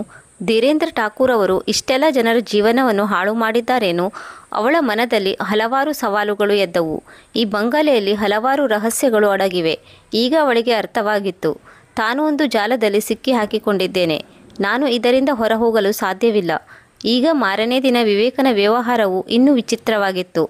ಅವನು ಅನಾಮಿಕಳೊಂದಿಗೆ ತುಂಬ ಕಠೋರವಾಗಿ ಹೇಳಿದನು, ಈ ಬಂಗಲೆಯ ಕೆಲವು ಭಾಗಗಳಿಗೆ ನಿನಗೆ ಹೋಗುವ ಅನುಮತಿ ಇಲ್ಲ.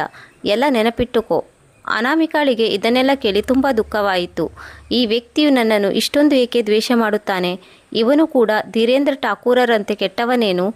ಈಗ ವಿವೇಕನ ಕಣ್ಣುಗಳಲ್ಲಿ ಮೊದಲಿಗಿಂತಲೂ ಹೆಚ್ಚು ಕ್ರೌರ್ಯವು ಎದ್ದು ಕಾಣುತ್ತಿತ್ತು. ಅವನು ಅನಾಮಿಕಳನ್ನು ತನ್ನ ಜೀವನದಿಂದ ಸಂಪೂರ್ಣವಾಗಿ ಹೊರಗಿಡಲು ಪ್ರಯತ್ನಿಸುತ್ತಿದ್ದನು. ಈಗ ಅನಾಮಿಕಳ ಬಳಿ ಒಂದೇ ದಾರಿ ಇತ್ತು, ಆ ರಹಸ್ಯವನ್ನು ಭೇದಿಸುವುದು ಮತ್ತು ಸತ್ಯವನ್ನು ಎದುರಿಸುವುದು. ಇದಕ್ಕಾಗಿ ತಾನು ಎಷ್ಟೇ ಅಪಾಯವನ್ನು ಬೇಕಾದರೂ ಎದುರಿಸುತ್ತೇನೆ. ಅನಾಮಿಕಳ ಮುಂದೆ ಈಗ ಠಾಕೂರ್ ಅವರ ರಹಸ್ಯವು ನಿಧಾನವಾಗಿ ತೆರೆದುಕೊಳ್ಳುತ್ತಿತ್ತು.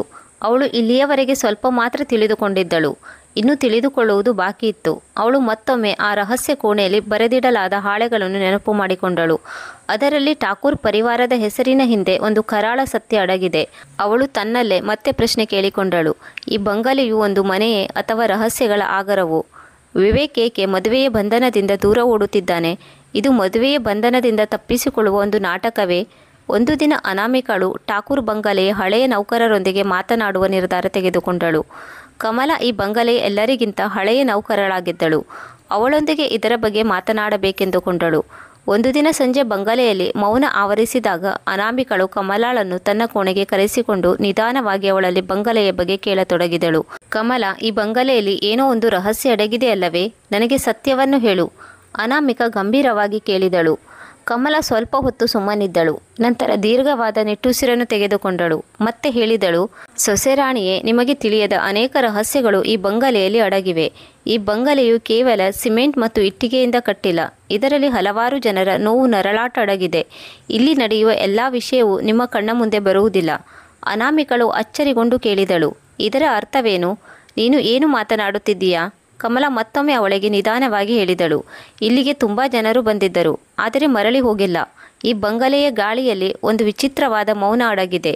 ಧೀರೇಂದ್ರ ಠಾಕೂರ್ ತುಂಬ ಬುದ್ಧಿವಂತನಾಗಿದ್ದಾನೆ, ಆದರೆ ಅವನ ಶಕ್ತಿಯನ್ನು ಮನುಷ್ಯನಿಂದ ಅಂದಾಜಿಸಲು ಸಾಧ್ಯವಿಲ್ಲ.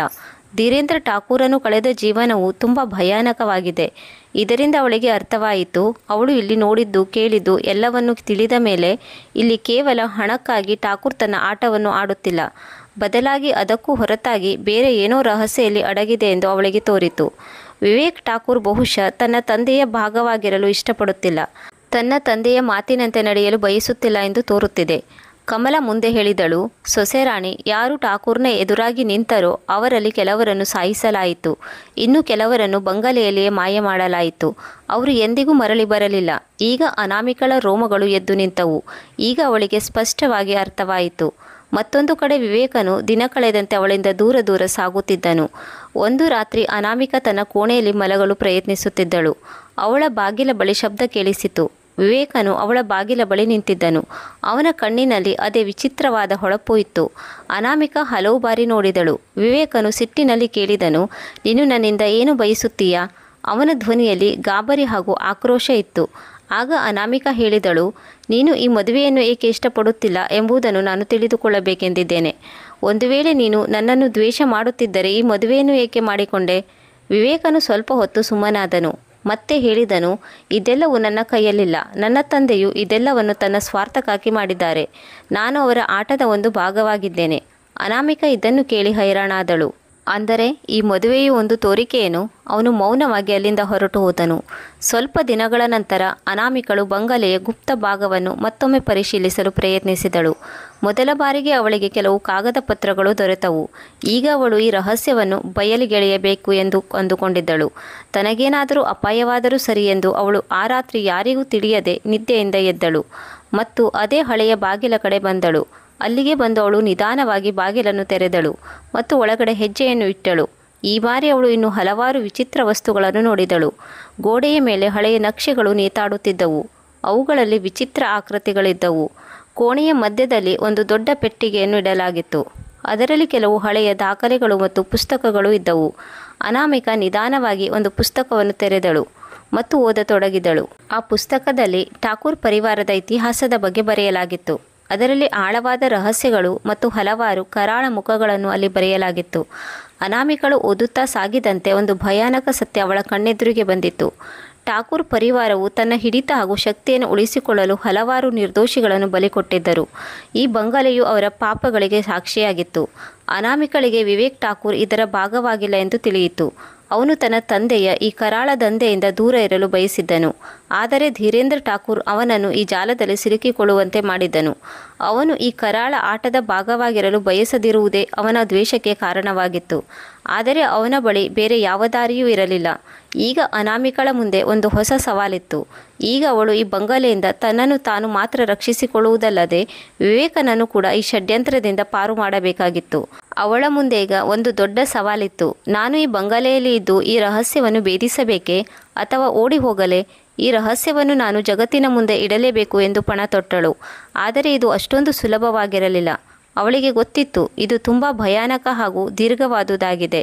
ಆದರೆ ಅವಳು ತನ್ನ ಮನಸ್ಸಿನಲ್ಲಿ ಸಾಹಸ ಹಾಗೂ ಸದೃಢತೆಯಿಂದ ಮುಂದೆ ಸಾಗಿದಳು. ಅನಾಮಿಕ ಆ ಕೋಣೆಯಲ್ಲಿ ಕುಳಿತಿದ್ದಳು ಮತ್ತು ಪುಸ್ತಕದ ಹಾಳೆಯನ್ನು ತಿರುವುತ್ತಿದ್ದಳು. ಆ ಪುಸ್ತಕದಲ್ಲಿ ಒಂದು ಹೊಸ ಜಗತ್ತಿನ ವರ್ಣನೆ ಇತ್ತು.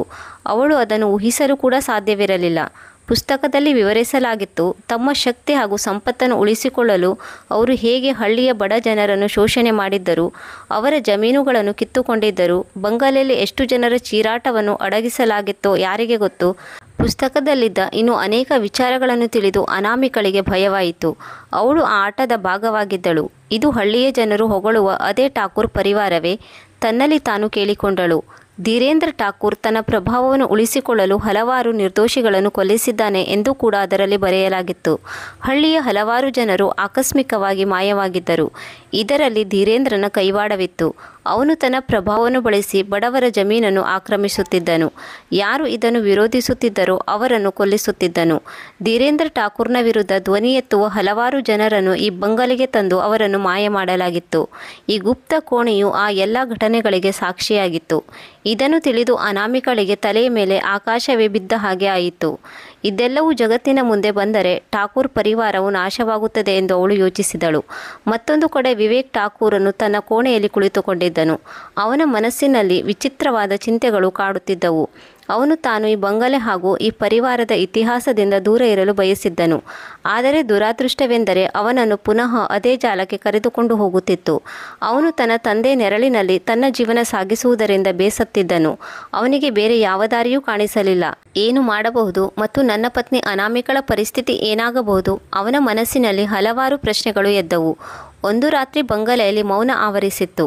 ಅನಾಮಿಕ ವಿವೇಕನೊಂದಿಗೆ ಮಾತನಾಡಲು ನಿರ್ಧರಿಸಿದಳು. ಅವಳು ವಿವೇಕನು ತನಗೆ ಸಹಾಯ ಮಾಡಲಿ ಮತ್ತು ತಾವಿಬ್ಬರು ಸೇರಿ ಇದಕ್ಕೆ ಒಂದು ಕೊನೆ ಹಾಡಬೇಕು ಎಂದು ನಿರ್ಧರಿಸಿದಳು. ಅವಳು ನಿಧಾನವಾಗಿ ವಿವೇಕನ ಕೋಣೆಗೆ ಬಂದಳು. ಬಾಗಿಲು ಬಂದಾಗಿತ್ತು, ಆದರೆ ಒಳಗಡೆಯಿಂದ ಮಂದವಾದ ಬೆಳಕು ಕಾಣಿಸುತ್ತಿತ್ತು. ಅನಾಮಿಕಳು ಬಾಗಿಲನ್ನು ಬಡೆದಳು, ಆದರೆ ವಿವೇಕನು ಬಾಗಿಲನ್ನು ತೆರೆಯಲಿಲ್ಲ. ಆಗ ಅನಾಮಿಕಳು ಜೋರಾಗಿ, ವಿವೇಕ್, ನಾನು ನಿನ್ನಲ್ಲಿ ಮಾತನಾಡಬೇಕು, ದಯವಿಟ್ಟು ಬಾಗಿಲು ತೆರೆ. ಸ್ವಲ್ಪ ಹೊತ್ತಿನ ನಂತರ ವಿವೇಕ್ ಬಾಗಿಲು ತೆರೆದನು. ಅವನ ಕಣ್ಣಿನಲ್ಲಿ ಸಿಟ್ಟು ಮತ್ತು ತಿರಸ್ಕಾರವಿತ್ತು. ನಿನಗೆ ಏನು ಬೇಕು? ಅವನು ಕಠೋರ ಸ್ವರದಲ್ಲಿ ಕೇಳಿದನು. ನನಗೆ ಎಲ್ಲವೂ ಗೊತ್ತಾಗಿದೆ ವಿವೇಕ್, ಅನಾಮಿಕಳು ಧೈರ್ಯ ತೋರುತ್ತಾ ಹೇಳಿದಳು. ನಿನ್ನ ತಂದೆಯ ಆಳವಾದ ಮತ್ತು ಕತ್ತಲೆಯ ಕರಾಳ ರಹಸ್ಯ ಯಾವುದು ಎಂದು ನನಗೆ ಗೊತ್ತು. ಆದರೆ ನೀನೇಕೆ ಸುಮ್ಮನಿದ್ದೀಯಾ? ಎಲ್ಲವನ್ನೂ ಏಕೆ ಸಹಿಸಿಕೊಂಡಿದ್ದೀಯಾ? ಆಗ ವಿವೇಕನ ಕಣ್ಣುಗಳಲ್ಲಿ ಆಕಸ್ಮಿಕವಾಗಿ ಒಂದು ವಿಚಿತ್ರ ಹೊಳಪು ಮೂಡಿತು. ಅವನು ಅನಾಮಿಕಳ ಮಾತು ಕೇಳಿದ ನಂತರ ಅವನಲ್ಲಿ ಯಾವುದೇ ಮೃದು ಭಾವನೆ ಮೂಡಲಿಲ್ಲ.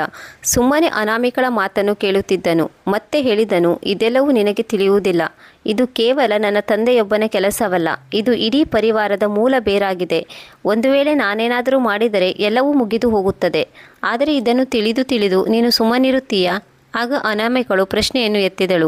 ಇದು ಸರಿಯಲ್ಲ. ನೀನು ಸ್ವತಃ ನಿನ್ನನ್ನು ಹಾಗೂ ನನ್ನನ್ನು ಈ ಜಾಲದಿಂದ ಪಾರು ಮಾಡಬೇಕು. ವಿವೇಕನ ಸ್ವಲ್ಪ ಹೊತ್ತು ಸುಮ್ಮನಿದ್ದು ಯೋಚಿಸಿದನು. ಆನಂತರ ಅವನು ಹೇಳಿದನು, ಒಂದು ವೇಳೆ ನೀನು ನಿಜವಾಗಿಯೂ ಈ ಸತ್ಯವನ್ನು ಎದುರಿಸಲು ಬಯಸುತ್ತೀಯಾ ಎಂದಾದರೆ ನೀನು ಇದರ ಪರಿಣಾಮವನ್ನು ಕೂಡ ಅನುಭವಿಸಬೇಕಾಗುತ್ತದೆ. ರಾತ್ರಿಗಳು ಕಳೆಯುತ್ತಿದ್ದಂತೆ ಅನಾಮಿಕಳಿಗೆ ಬಂಗಲೆಯಲ್ಲಿ ಹಲವಾರು ಭಯಾನಕ ಶಬ್ದಗಳ ಅನುಭವವಾಯಿತು. ರಾತ್ರಿ ಬಂಗಲೆಯ ಕೋಣೆಗಳಿಂದ ಯಾರೋ ಚೀರಾಡುವ ಶಬ್ದಗಳು ಕೇಳಿಸುತ್ತಿತ್ತು. ಅವಳು ಹಲವಾರು ಬಾರಿ ತನ್ನ ಕೋಣೆಯಲ್ಲಿ ಮಲಗಲು ಪ್ರಯತ್ನಿಸುತ್ತಿದ್ದಳು, ಆದರೆ ಅವಳ ಕಣ್ಣಿಗೆ ನಿದ್ದೆ ಹತ್ತುತ್ತಿರಲಿಲ್ಲ. ಒಂದು ರಾತ್ರಿ ಅನಾಮಿಕ ಮಲಗಲು ಪ್ರಯತ್ನಿಸುತ್ತಿದ್ದಾಗ ಅವಳಿಗೆ ತನ್ನ ಕೋಣೆಯ ಹೊರಗೆ ಯಾರೋ ನಡೆದು ಹೋಗುವ ಶಬ್ದ ಕೇಳಿಸತೊಡಗಿತು. ಅವಳು ನಿಧಾನವಾಗಿ ಬಾಗಿಲನ್ನು ತೆರೆದಳು, ಆದರೆ ವರಾಂಡದಲ್ಲಿ ಯಾರೂ ಇರಲಿಲ್ಲ. ಅಲ್ಲಿಯ ಗಾಳಿಯಲ್ಲಿ ವಿಚಿತ್ರವಾದ ಹೆದರಿಕೆ ಹಾಗೂ ಮೌನವಿತ್ತು. ಈ ಬಂಗಲೆಯಲ್ಲಿ ಹಲವಾರು ಆತ್ಮಗಳು ಅಲೆದಾಡುತ್ತಿರುವಂತೆ ಅವಳಿಗೆ ತೋರಿತ್ತು. ಆ ಆತ್ಮಗಳು ತಮ್ಮ ದೌರ್ಜನ್ಯದ ವಿರುದ್ಧ ಸೇಡು ತೀರಿಸಿಕೊಳ್ಳಲು ಬಂದಂತೆ ತೋರುತ್ತಿದ್ದವು. ಒಂದು ದಿನ ಧೀರೇಂದ್ರ ಠಾಕೂರ್ ಅನಾಮಿಕಳನ್ನು ತನ್ನ ಕೋಣೆಗೆ ಕರೆದರು. ಅವನಿಗೆ ಮೊದಲೇ ಗೊತ್ತಿತ್ತು, ಅನಾಮಿಕ ಬಂಗಲೆಯ ಹಲವಾರು ರಹಸ್ಯಗಳನ್ನು ತಿಳಿದುಕೊಂಡಿದ್ದಾಳೆ. ಧೀರೇಂದ್ರ ಗಂಭೀರವಾಗಿ ಹೇಳಿದನು, ನೀನು ಈ ಬಂಗಲೆಯ ಸೊಸೆಯಾಗಿದ್ದೀಯಾ? ನೀನು ಇಲ್ಲಿ ಇರಬೇಕು ಎಂದರೆ ಒಂದು ಮಾತ್ರ ನೆನಪಿಡು, ಇಲ್ಲಿ ಏನೇನು ನಡೆಯುತ್ತಿದೆಯೋ ಅದರ ಬಗ್ಗೆ ತಿಳಿಯುವ ಅಥವಾ ತಲೆಕೆಡಿಸಿಕೊಳ್ಳುವ ಅವಶ್ಯಕತೆ ಇಲ್ಲ. ಒಂದು ವೇಳೆ ನೀನು ಏನಾದರೂ ತಿಳಿದುಕೊಳ್ಳಲು ಪ್ರಯತ್ನಿಸಿದರೆ ಆನಂತರ ನಿನ್ನ ಪರಿಸ್ಥಿತಿ ನೆಟ್ಟಗಿರುವುದಿಲ್ಲ.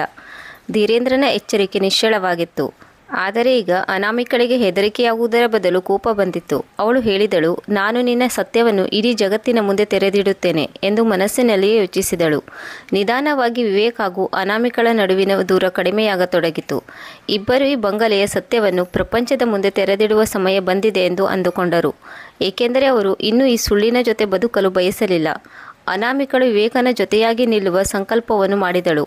ಅವಳಿಗೂ ಗೊತ್ತಿತ್ತು, ಇದು ಅಷ್ಟೊಂದು ಸುಲಭವಲ್ಲ. ಆದರೆ ಧೀರೇಂದ್ರ ಠಾಕೂರನ ದೌರ್ಜನ್ಯವನ್ನು ಕೊನೆಗಾಣಿಸಬೇಕು ಎಂದು ಸಂಕಲ್ಪ ಮಾಡಿದಳು. ಅವರಿಬ್ಬರು ಸೇರಿ ಒಂದು ಯೋಜನೆಯನ್ನು ತಯಾರು ಮಾಡಿದರು. ಠಾಕೂರ್ನ ದೌರ್ಜನ್ಯದ ಬಗ್ಗೆ ಹಳ್ಳಿಯ ಕೆಲವು ಜನರನ್ನು ಎತ್ತಿಕಟ್ಟಿ ಠಾಕೂರ್ ವಿರುದ್ಧ ನಿಲ್ಲುವಂತೆ ಮಾಡುವುದು ಆ ಯೋಜನೆಯ ಭಾಗವಾಗಿತ್ತು. ವಿವೇಕನು ಅನಾಮಿಕಳಲ್ಲಿ ಹೇಳಿದನು, ನೀನು ಇದೆಲ್ಲವನ್ನು ಯಾರಿಗೂ ತಿಳಿಯದಂತೆ ಮಾಡಬೇಕು. ನನ್ನ ತಂದೆಗೆ ಇದು ತಿಳಿದರೆ ಅವರು ನಮ್ಮಿಬ್ಬರನ್ನು ಜೀವಂತ ಉಳಿಸುವುದಿಲ್ಲ. ಅನಾಮಿಕ ಒಪ್ಪಿಕೊಂಡಳು. ಅವರಿಬ್ಬರು ತಮ್ಮ ಯೋಜನೆಯನ್ನು ಜಾರಿಗೆ ತರಲು ನಿರ್ಧರಿಸಿದರು. ವಿವೇಕ್ ಹಾಗೂ ಅನಾಮಿಕ ಇಬ್ಬರು ನಿಧಾನವಾಗಿ ಮುಂದೆ ಸಾಗಿದರು.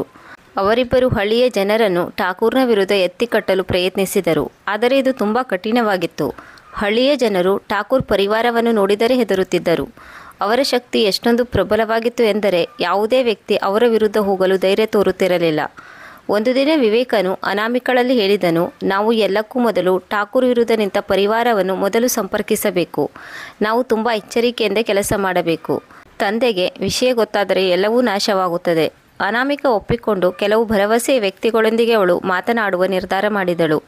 ಅವರ ಬಳಿ ಠಾಕೂರ್ ಪರಿವಾರದ ವಿರುದ್ಧ ಮಾಹಿತಿ ದೊರೆಯಬಹುದಾಗಿತ್ತು. ಈ ಕೆಲಸವನ್ನು ರಾತ್ರಿಯ ಕತ್ತಲೆಯಲ್ಲಿ ಮಾಡಬೇಕಾಗಿತ್ತು, ಏಕೆಂದರೆ ಇದು ಯಾರಿಗೂ ತಿಳಿಯಬಾರದು. ಅವರ ಮೊದಲ ಹೆಜ್ಜೆ ಏನಾಗಿತ್ತೆಂದರೆ ಹಳ್ಳಿಯ ಮುಖ್ಯಸ್ಥ ಧನಪಾಲ್ ಸಿಂಹರನ್ನು ಭೇಟಿಯಾಗುವುದು. ಇವರು ಎಲ್ಲರೂ ಗೌರವಿಸಲ್ಪಡುವ ವಯಸ್ಸಾದ ವ್ಯಕ್ತಿಯಾಗಿದ್ದರು. ಒಂದು ಸಮಯದಲ್ಲಿ ಅವರು ಧೀರೇಂದ್ರ ಠಾಕೂರ್ ಅವರ ಒಳ್ಳೆಯ ಗೆಳೆಯರಾಗಿದ್ದರು. ಆದರೆ ಕೆಲವು ವರ್ಷಗಳ ಹಿಂದೆ ಅವರು ಠಾಕೂರ್ ಪರಿವಾರದ ವಿರುದ್ಧ ಧ್ವನಿಯನ್ನು ಎತ್ತಿದ್ದರು. ಅಲ್ಲಿಂದ ಅವರು ಠಾಕೂರ್ ಪರಿವಾರದಿಂದ ದೂರವಾಗಿದ್ದರು. ರಾತ್ರಿಯ ಸಮಯದಲ್ಲಿ ವಿವೇಕ್ ಹಾಗೂ ಅನಾಮಿಕಾ ಇಬ್ಬರು ಧನಪಾಲ್ ಅವರ ಮನೆಗೆ ಬಂದು ತಲುಪಿದರು. ಸುತ್ತಲೂ ಕತ್ತಲೆ ಆವರಿಸಿದ್ದರೂ ಧನಪಾಲ್ ಇನ್ನೂ ಎಚ್ಚರವಾಗಿದ್ದರು. ಅವರು ತಮ್ಮ ಕೋಣೆಯಲ್ಲಿ ಕುಳಿತು ಕೆಲವು ಹಳೆಯ ಕಾಗದ ಪತ್ರಗಳನ್ನು ನೋಡುತ್ತಿದ್ದರು. ವಿವೇಕ್ ಹಾಗೂ ಅನಾಮಿಕಾ ಒಳಗಡೆ ಬರುತ್ತಿದ್ದಂತೆ ಧನಪಾಲ್ ಅಚ್ಚರಿಗೊಂಡು ಕೇಳಿದನು, ನೀವಿಬ್ಬರು ಇಲ್ಲಿಗೇಕೆ ಬಂದಿದ್ದೀರಿ? ಏನು ವಿಷಯ? ಮುಖ್ಯಸ್ಥರೇ, ನಮಗೆ ನಿಮ್ಮ ಸಹಾಯ ಬೇಕು. ನಮಗೆ ಕೆಲವು ರಹಸ್ಯಗಳು ಗೊತ್ತು. ಆದರೆ ಇದೆಲ್ಲವನ್ನು ಗುಪ್ತವಾಗಿಡಬೇಕು. ಇಲ್ಲದೇ ಹೋದರೆ ಅಪಾಯ ಕಟ್ಟಿಟ್ಟ ಬುತ್ತಿ. ಧನಪಾಲರು ಗಂಭೀರವಾಗಿ ಹೇಳಿದರು. ನಿನ್ನ ತಂದೆ ಧೀರೇಂದ್ರ ಠಾಕೂರ್ ಬಗ್ಗೆ ಹೇಳುತ್ತಿದ್ದೀರಲ್ಲವೇ? ನಾನು ಕೂಡ ಅವರ ಬಗ್ಗೆ ಹಲವಾರು ದೂರುಗಳನ್ನು ಕೇಳಿದ್ದೇನೆ. ಆದರೆ ಈಗ ನೀನು ಹೇಳು, ಅವರ ವಿರುದ್ಧ ನೀನು ನಿಲ್ಲುವ ಸಾಹಸ ತೋರುತ್ತೀಯಾ? ವಿವೇಕನು ಹೌದು ಎಂದು ತಲೆಯಾಡಿಸಿದನು. ಹೌದು ಮುಖ್ಯಸ್ಥರೇ, ನಾನು ಅವರ ಹಲವಾರು ಪಾಪಕೃತ್ಯಗಳನ್ನು ಹತ್ತಿರದಿಂದ ನೋಡಿದ್ದೇನೆ. ಈಗ ಇದೆಲ್ಲದಕ್ಕೂ ಒಂದು ಕೊನೆ ಹಾಡುವ ಕಾಲ ಬಂದಿದೆ. ಆಗ ಧನಪಾಲ್ ಸಿಂಗ್ ಅವರು ನಿಧಾನವಾಗಿ ಅಂದಿನ ಕಾಲದ ಎಲ್ಲ ಘಟನೆಗಳನ್ನು ಹೇಳಲು ಶುರು ಮಾಡಿದರು. ನಾನು ಹಾಗೂ ನಿಮ್ಮ ತಂದೆ ಒಳ್ಳೆಯ ಗೆಳೆಯರಾಗಿದ್ದೆವು. ಆಗ ನಾನು ಅವರ ಕೃತ್ಯದ ವಿರುದ್ಧ ಧ್ವನಿ ಎತ್ತಿದ್ದೆ. ಅವರಲ್ಲಿ ಯಾವಾಗಲೂ ನಾನು ಕ್ರೌರ್ಯವನ್ನೇ ನೋಡಿದ್ದೆ. ಅವರು ಯಾವಾಗಲೂ ದೌಲತ್ತು ಹಾಗೂ ಪ್ರಭಾವದ ಹಿಂದೆ ಓಡುತ್ತಿದ್ದರು. ಅವರು ಹಳ್ಳಿಯ ಹಲವಾರು ಬಡ ಜನರ ಜಮೀನುಗಳನ್ನು ಕಿತ್ತುಕೊಂಡರು. ಯಾರು ಅವರ ವಿರುದ್ಧ ನಿಂತರೋ ಅವರನ್ನು ಕೊನೆಗಾಣಿಸಲಾಯಿತು.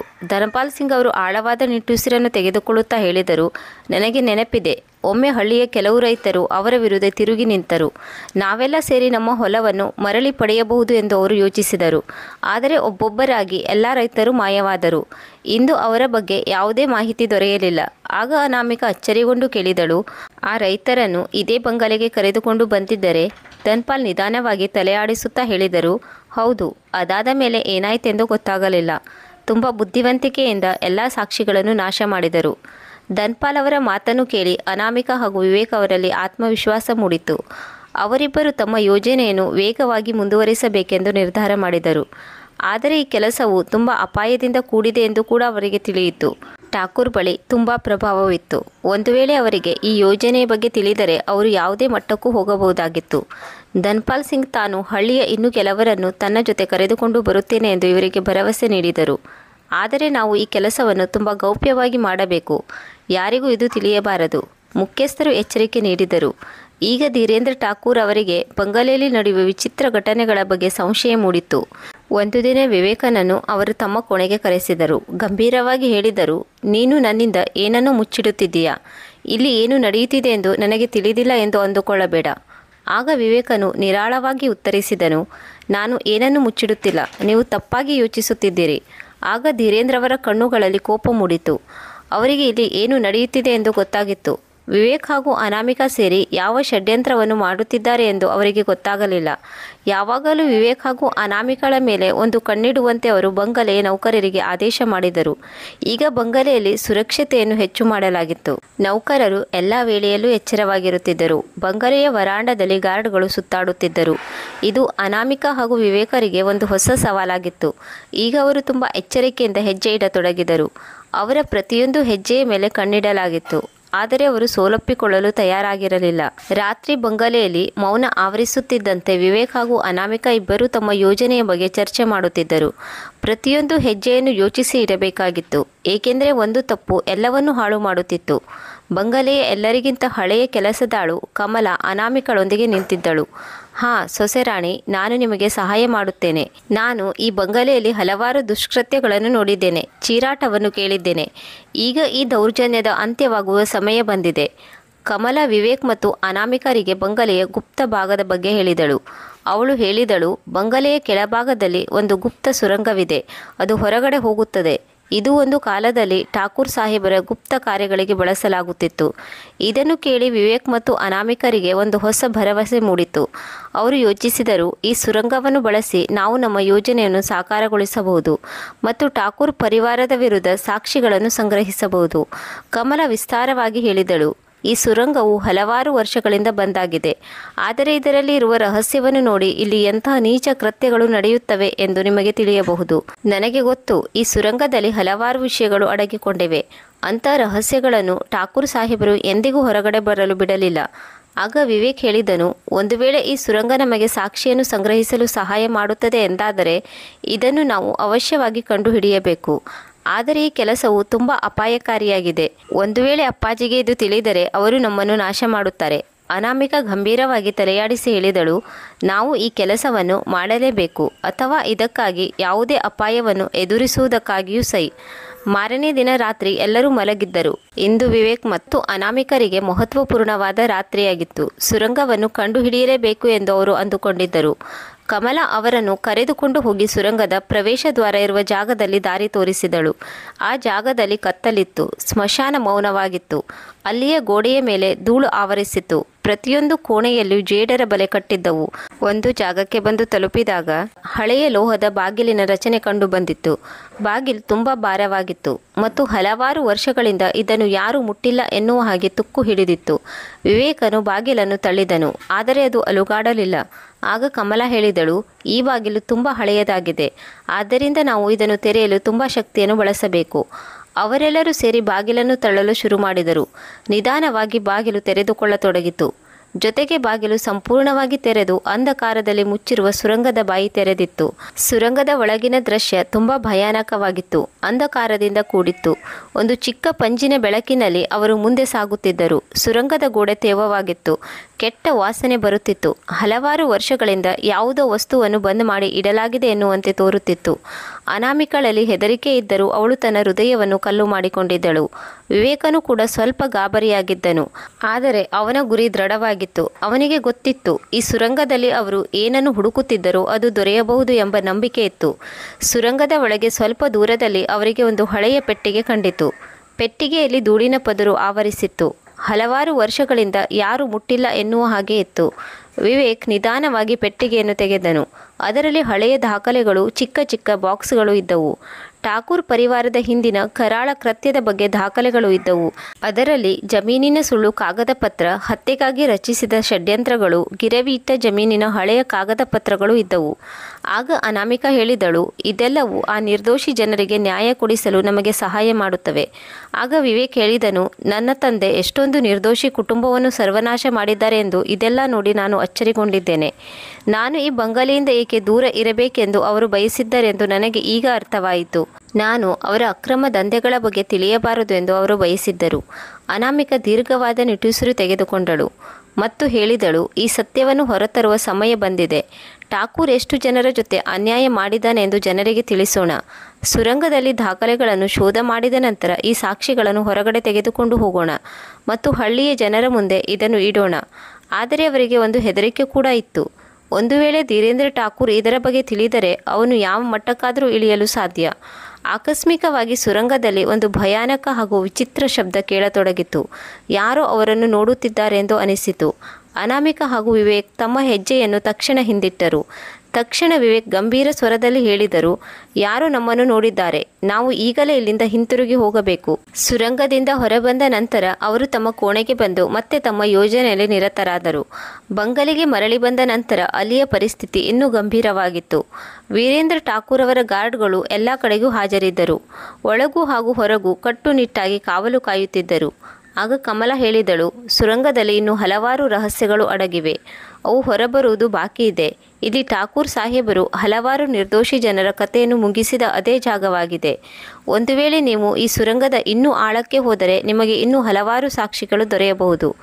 ಈಗ ವಿವೇಕ್ ಹಾಗೂ ಅನಾಮಿಕಾ ತಾವು ಸುರಂಗದ ಇನ್ನೂ ಆಳಕ್ಕೆ ಹೋಗಿ ಹಲವಾರು ಸಾಕ್ಷಿಗಳನ್ನು ಒಟ್ಟುಗೂಡಿಸುವ ಆ ತೀರ್ಮಾನವನ್ನು ತೆಗೆದುಕೊಂಡರು.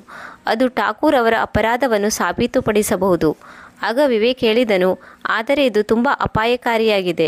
ಆಗ ಅನಾಮಿಕಾ ಹೇಳಿದಳು, ನಾವಿದನ್ನು ಮಾಡಲೇಬೇಕು. ಎಷ್ಟೇ ಅಪಾಯವಾಗಿರಲಿ ನಾವು ಈ ಸತ್ಯವನ್ನು ಪ್ರಪಂಚದ ಮುಂದೆ ತರುವ ಸಮಯ ಬಂದಿದೆ. ಧೀರೇಂದ್ರ ಠಾಕೂರ್ ಅವರಿಗೆ ಇವರ ಯೋಜನೆಯ ವಾಸನೆ ಬರುತ್ತಿತ್ತು. ಅವನು ತಕ್ಷಣ ವಿವೇಕ್ ಹಾಗೂ ಅನಾಮಿಕರ ಮೇಲೆ ಒಂದು ಕಣ್ಣಿಡಲು ತನ್ನ ಗಾರ್ಡ್ಸ್ಗಳಿಗೆ ಹೇಳಿದನು. ಅವರ ಅಂತಹ ಯಾವುದೇ ಸಂದೇಹಕಾರಿ ನಡೆಗಳು ಕಂಡುಬಂದರೆ ತಕ್ಷಣ ನನಗೆ ತಿಳಿಸಬೇಕು ಎಂದು ಅವರಿಗೆ ಸೂಚನೆ ನೀಡಿದನು. ಒಂದು ರಾತ್ರಿ ಅನಾಮಿಕಾ ಹಾಗೂ ವಿವೇಕ್ ತಮ್ಮ ಕೋಣೆಯಲ್ಲಿ ಕುಳಿತುಕೊಂಡಿದ್ದರು. ಗಾರ್ಡ್ಸ್ಗಳು ಅವರ ಬಾಗಿಲನ್ನು ಬಂದು ಬಡಿದರು. ಒಬ್ಬ ಗಾರ್ಡ್ ಹೇಳಿದನು, ಠಾಕೂರ್ ಸಾಹೇಬರು ನಿಮ್ಮನ್ನು ಕರೆದಿದ್ದಾರೆ. ವಿವೇಕ್ ಮತ್ತು ಅನಾಮಿಕಾ ಒಬ್ಬರಿಗೊಬ್ಬರು ಮುಖವನ್ನು ನೋಡಿಕೊಂಡರು. ಅವರ ಮುಂದೆ ಒಂದು ದೊಡ್ಡ ಸವಾಲಿತ್ತು. ಧೀರೇಂದ್ರ ಠಾಕೂರ್ ಅವರಿಗೆ ನಮ್ಮ ರಹಸ್ಯದ ಬಗ್ಗೆ ತಿಳಿಯಿತೆ. ಈ ಬಂಗಲೆಯ ವಾತಾವರಣವು ಇನ್ನೂ ಗಂಭೀರವಾಗಿತ್ತು. ಪ್ರತಿಯೊಂದು ಕೋಣೆಯಲ್ಲೂ ಗಾರ್ಡ್ಸ್ಗಳ ಕಾವಲಿತ್ತು. ಅವರ ದೃಷ್ಟಿಯು ಈಗ ಅನಾಮಿಕ ಹಾಗೂ ವಿವೇಕನ ಮೇಲೆ ನೆಟ್ಟಿತ್ತು. ಆಗ ವಿವೇಕನು ಅನಾಮಿಕಳಲ್ಲಿ ಹೇಳಿದನು, ಈಗ ನಾವು ತುಂಬ ಎಚ್ಚರಿಕೆಯಿಂದ ಯೋಚಿಸಿ ಕಾರ್ಯಪ್ರವೃತ್ತರಾಗಬೇಕು. ಅಪ್ಪಾಜಿಗೆ ನಮ್ಮ ಮೇಲೆ ಸಂಶಯ ಬಂದಿದೆ. ನಾವು ಯಾವುದೇ ರೀತಿಯಿಂದಲೂ ಅವರ ದೃಷ್ಟಿಗೆ ಬೀಳಬಾರದು.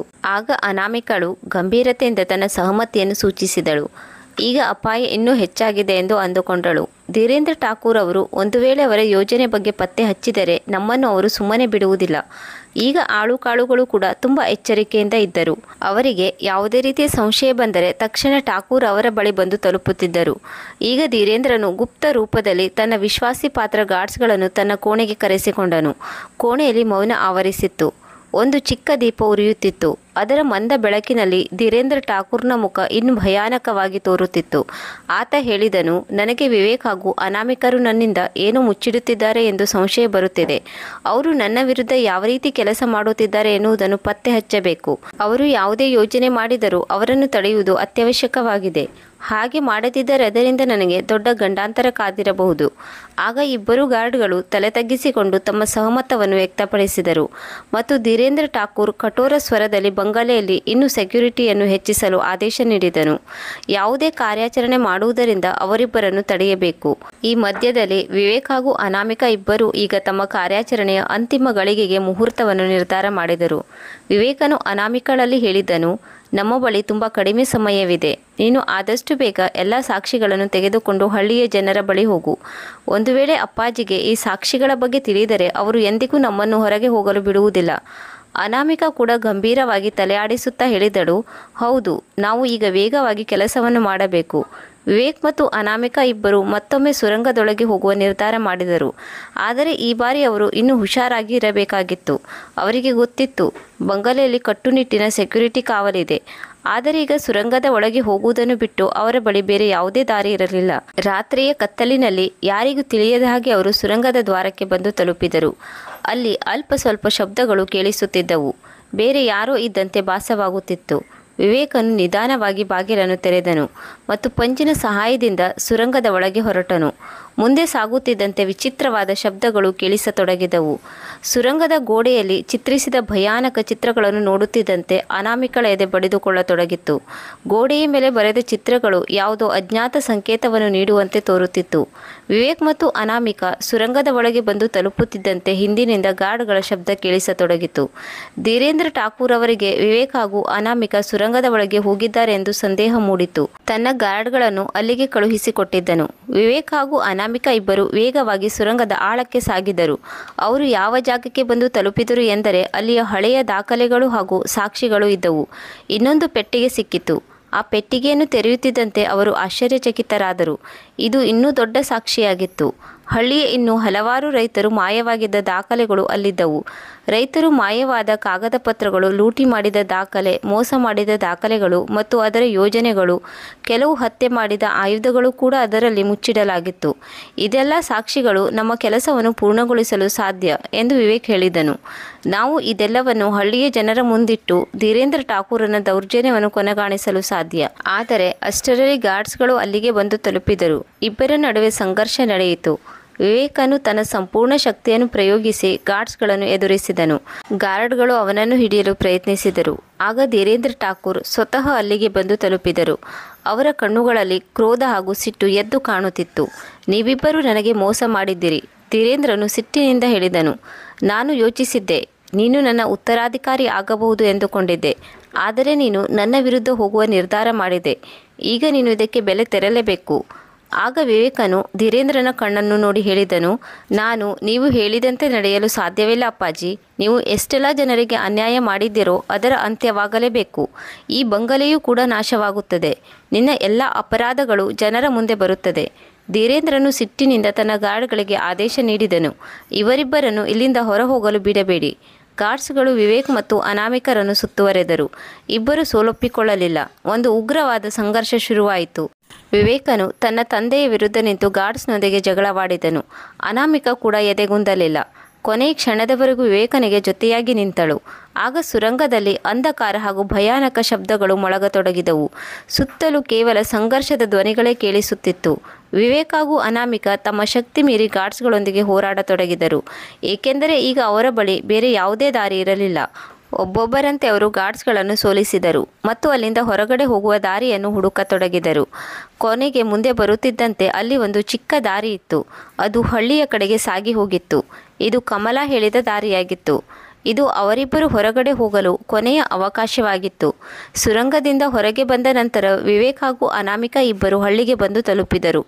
ಅವರು ಊರಿನ ಪ್ರಧಾನ ಮುಖ್ಯಸ್ಥನಿಗೆ ಎಲ್ಲ ಸಾಕ್ಷಿಗಳನ್ನು ತೋರಿಸಿದರು ಮತ್ತು ಬೇರೆಲ್ಲ ಜನರನ್ನು ಕೂಡ ಕರೆಸಲಾಯಿತು. ಅವರೆಲ್ಲರಿಗೂ ಕೂಡ ಸಾಕ್ಷಿಯನ್ನು ತೋರಿಸಲಾಯಿತು. ಹಳ್ಳಿಯವರಿಗೆ ಠಾಕೂರ್ ಪರಿವಾರದ ಅತ್ಯಾಚಾರದ ಬಗ್ಗೆ ತಿಳಿಯುತ್ತಿದ್ದಂತೆ ಅವರು ಸಿಟ್ಟಿನಿಂದ ಕೆಂಪಾದರು. ಅವರೆಲ್ಲ ನಿರ್ಧಾರ ಮಾಡಿದರು, ಈಗ ಧೀರೇಂದ್ರ ಠಾಕೂರನ ಅಂತ್ಯವಾಗಲೇಬೇಕು.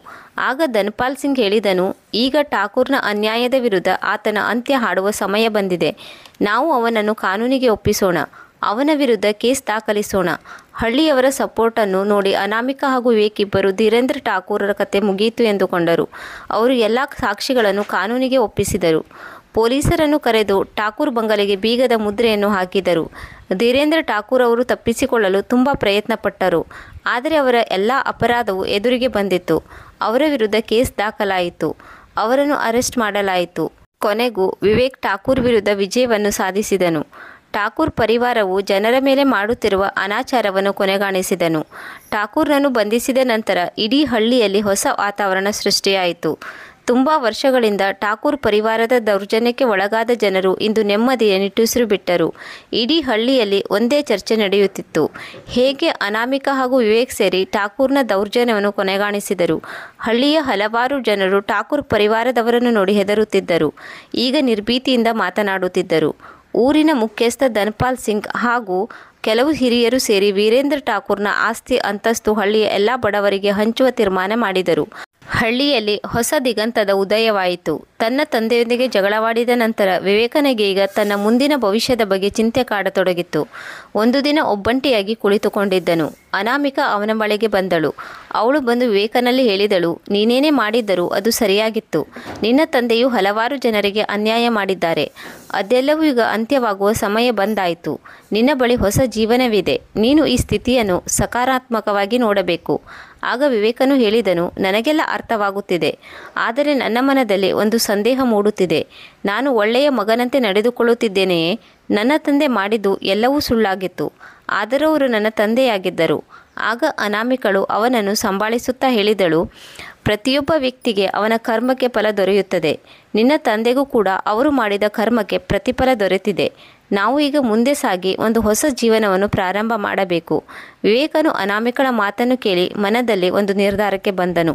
ಈಗ ಅವನು ತನ್ನ ಹಳೆಯ ಐಷಾರಾಮಿ ಜೀವನದಿಂದ ಮುಕ್ತನಾಗುವ ನಿರ್ಧಾರವನ್ನು ತೆಗೆದುಕೊಂಡನು. ಒಂದು ಹೊಸ ಜೀವನವನ್ನು ಪ್ರಾರಂಭ ಮಾಡಬೇಕೆಂದುಕೊಂಡನು. ಮತ್ತು ಠಾಕೂರ್ ಸಾಹೇಬರ ಬಂಗಲೆ ಅದು ಆ ಸಮಯದಲ್ಲಿ ಭಯಾನಕ ಹಾಗೂ ವಿಚಿತ್ರವೆಂದು ತೋರುತ್ತಿತ್ತು. ಅದು ನಿಧಾನವಾಗಿ ಅದರ ಕಳೆಯನ್ನು ಕಳೆದುಕೊಂಡಿತ್ತು. ಅದರ ಪ್ರಸಿದ್ಧತೆ ಮಾಯವಾಯಿತು. ಬಂಗಲೆಯ ಹಾಗೂ ಅವರ ಪ್ರಪಂಚಕ್ಕೂ ಈಗ ಯಾವುದೇ ಸಂಬಂಧವಿರಲಿಲ್ಲ. ಆಳು ಕಾಳುಗಳು ಗಾರ್ಡ್ಸ್ಗಳು ಈಗ ಅಲ್ಲಿರಲಿಲ್ಲ. ಅದರ ಚಾವಣಿಯು ಕುಸಿಯುತ್ತಾ ಬಂದಿತ್ತು. ಹಳ್ಳಿಯ ಜನರು ಮಾತನಾಡಿಕೊಳ್ಳುತ್ತಿದ್ದರು, ಧೀರೇಂದ್ರ ಠಾಕೂರ್ನ ಪಾಪದ ಭಾರವನ್ನು ಈ ಬಂಗಲೆಗೂ ಕೂಡ ತಡೆದುಕೊಳ್ಳಲು ಸಾಧ್ಯವಾಗುತ್ತಿಲ್ಲ. ಗೋಡೆಗಳಲ್ಲಿ ಬಿರುಕು ಕಾಣಿಸಿಕೊಂಡಿದ್ದವು. ಅದರ ಒಳಗೆ ಅಡಗಿದ್ದ ಹಲವಾರು ಹಳೆಯ ವಸ್ತುಗಳು ಈಗ ಕಣ್ಣ ಮುಂದೆ ಬರುತ್ತಿದ್ದವು.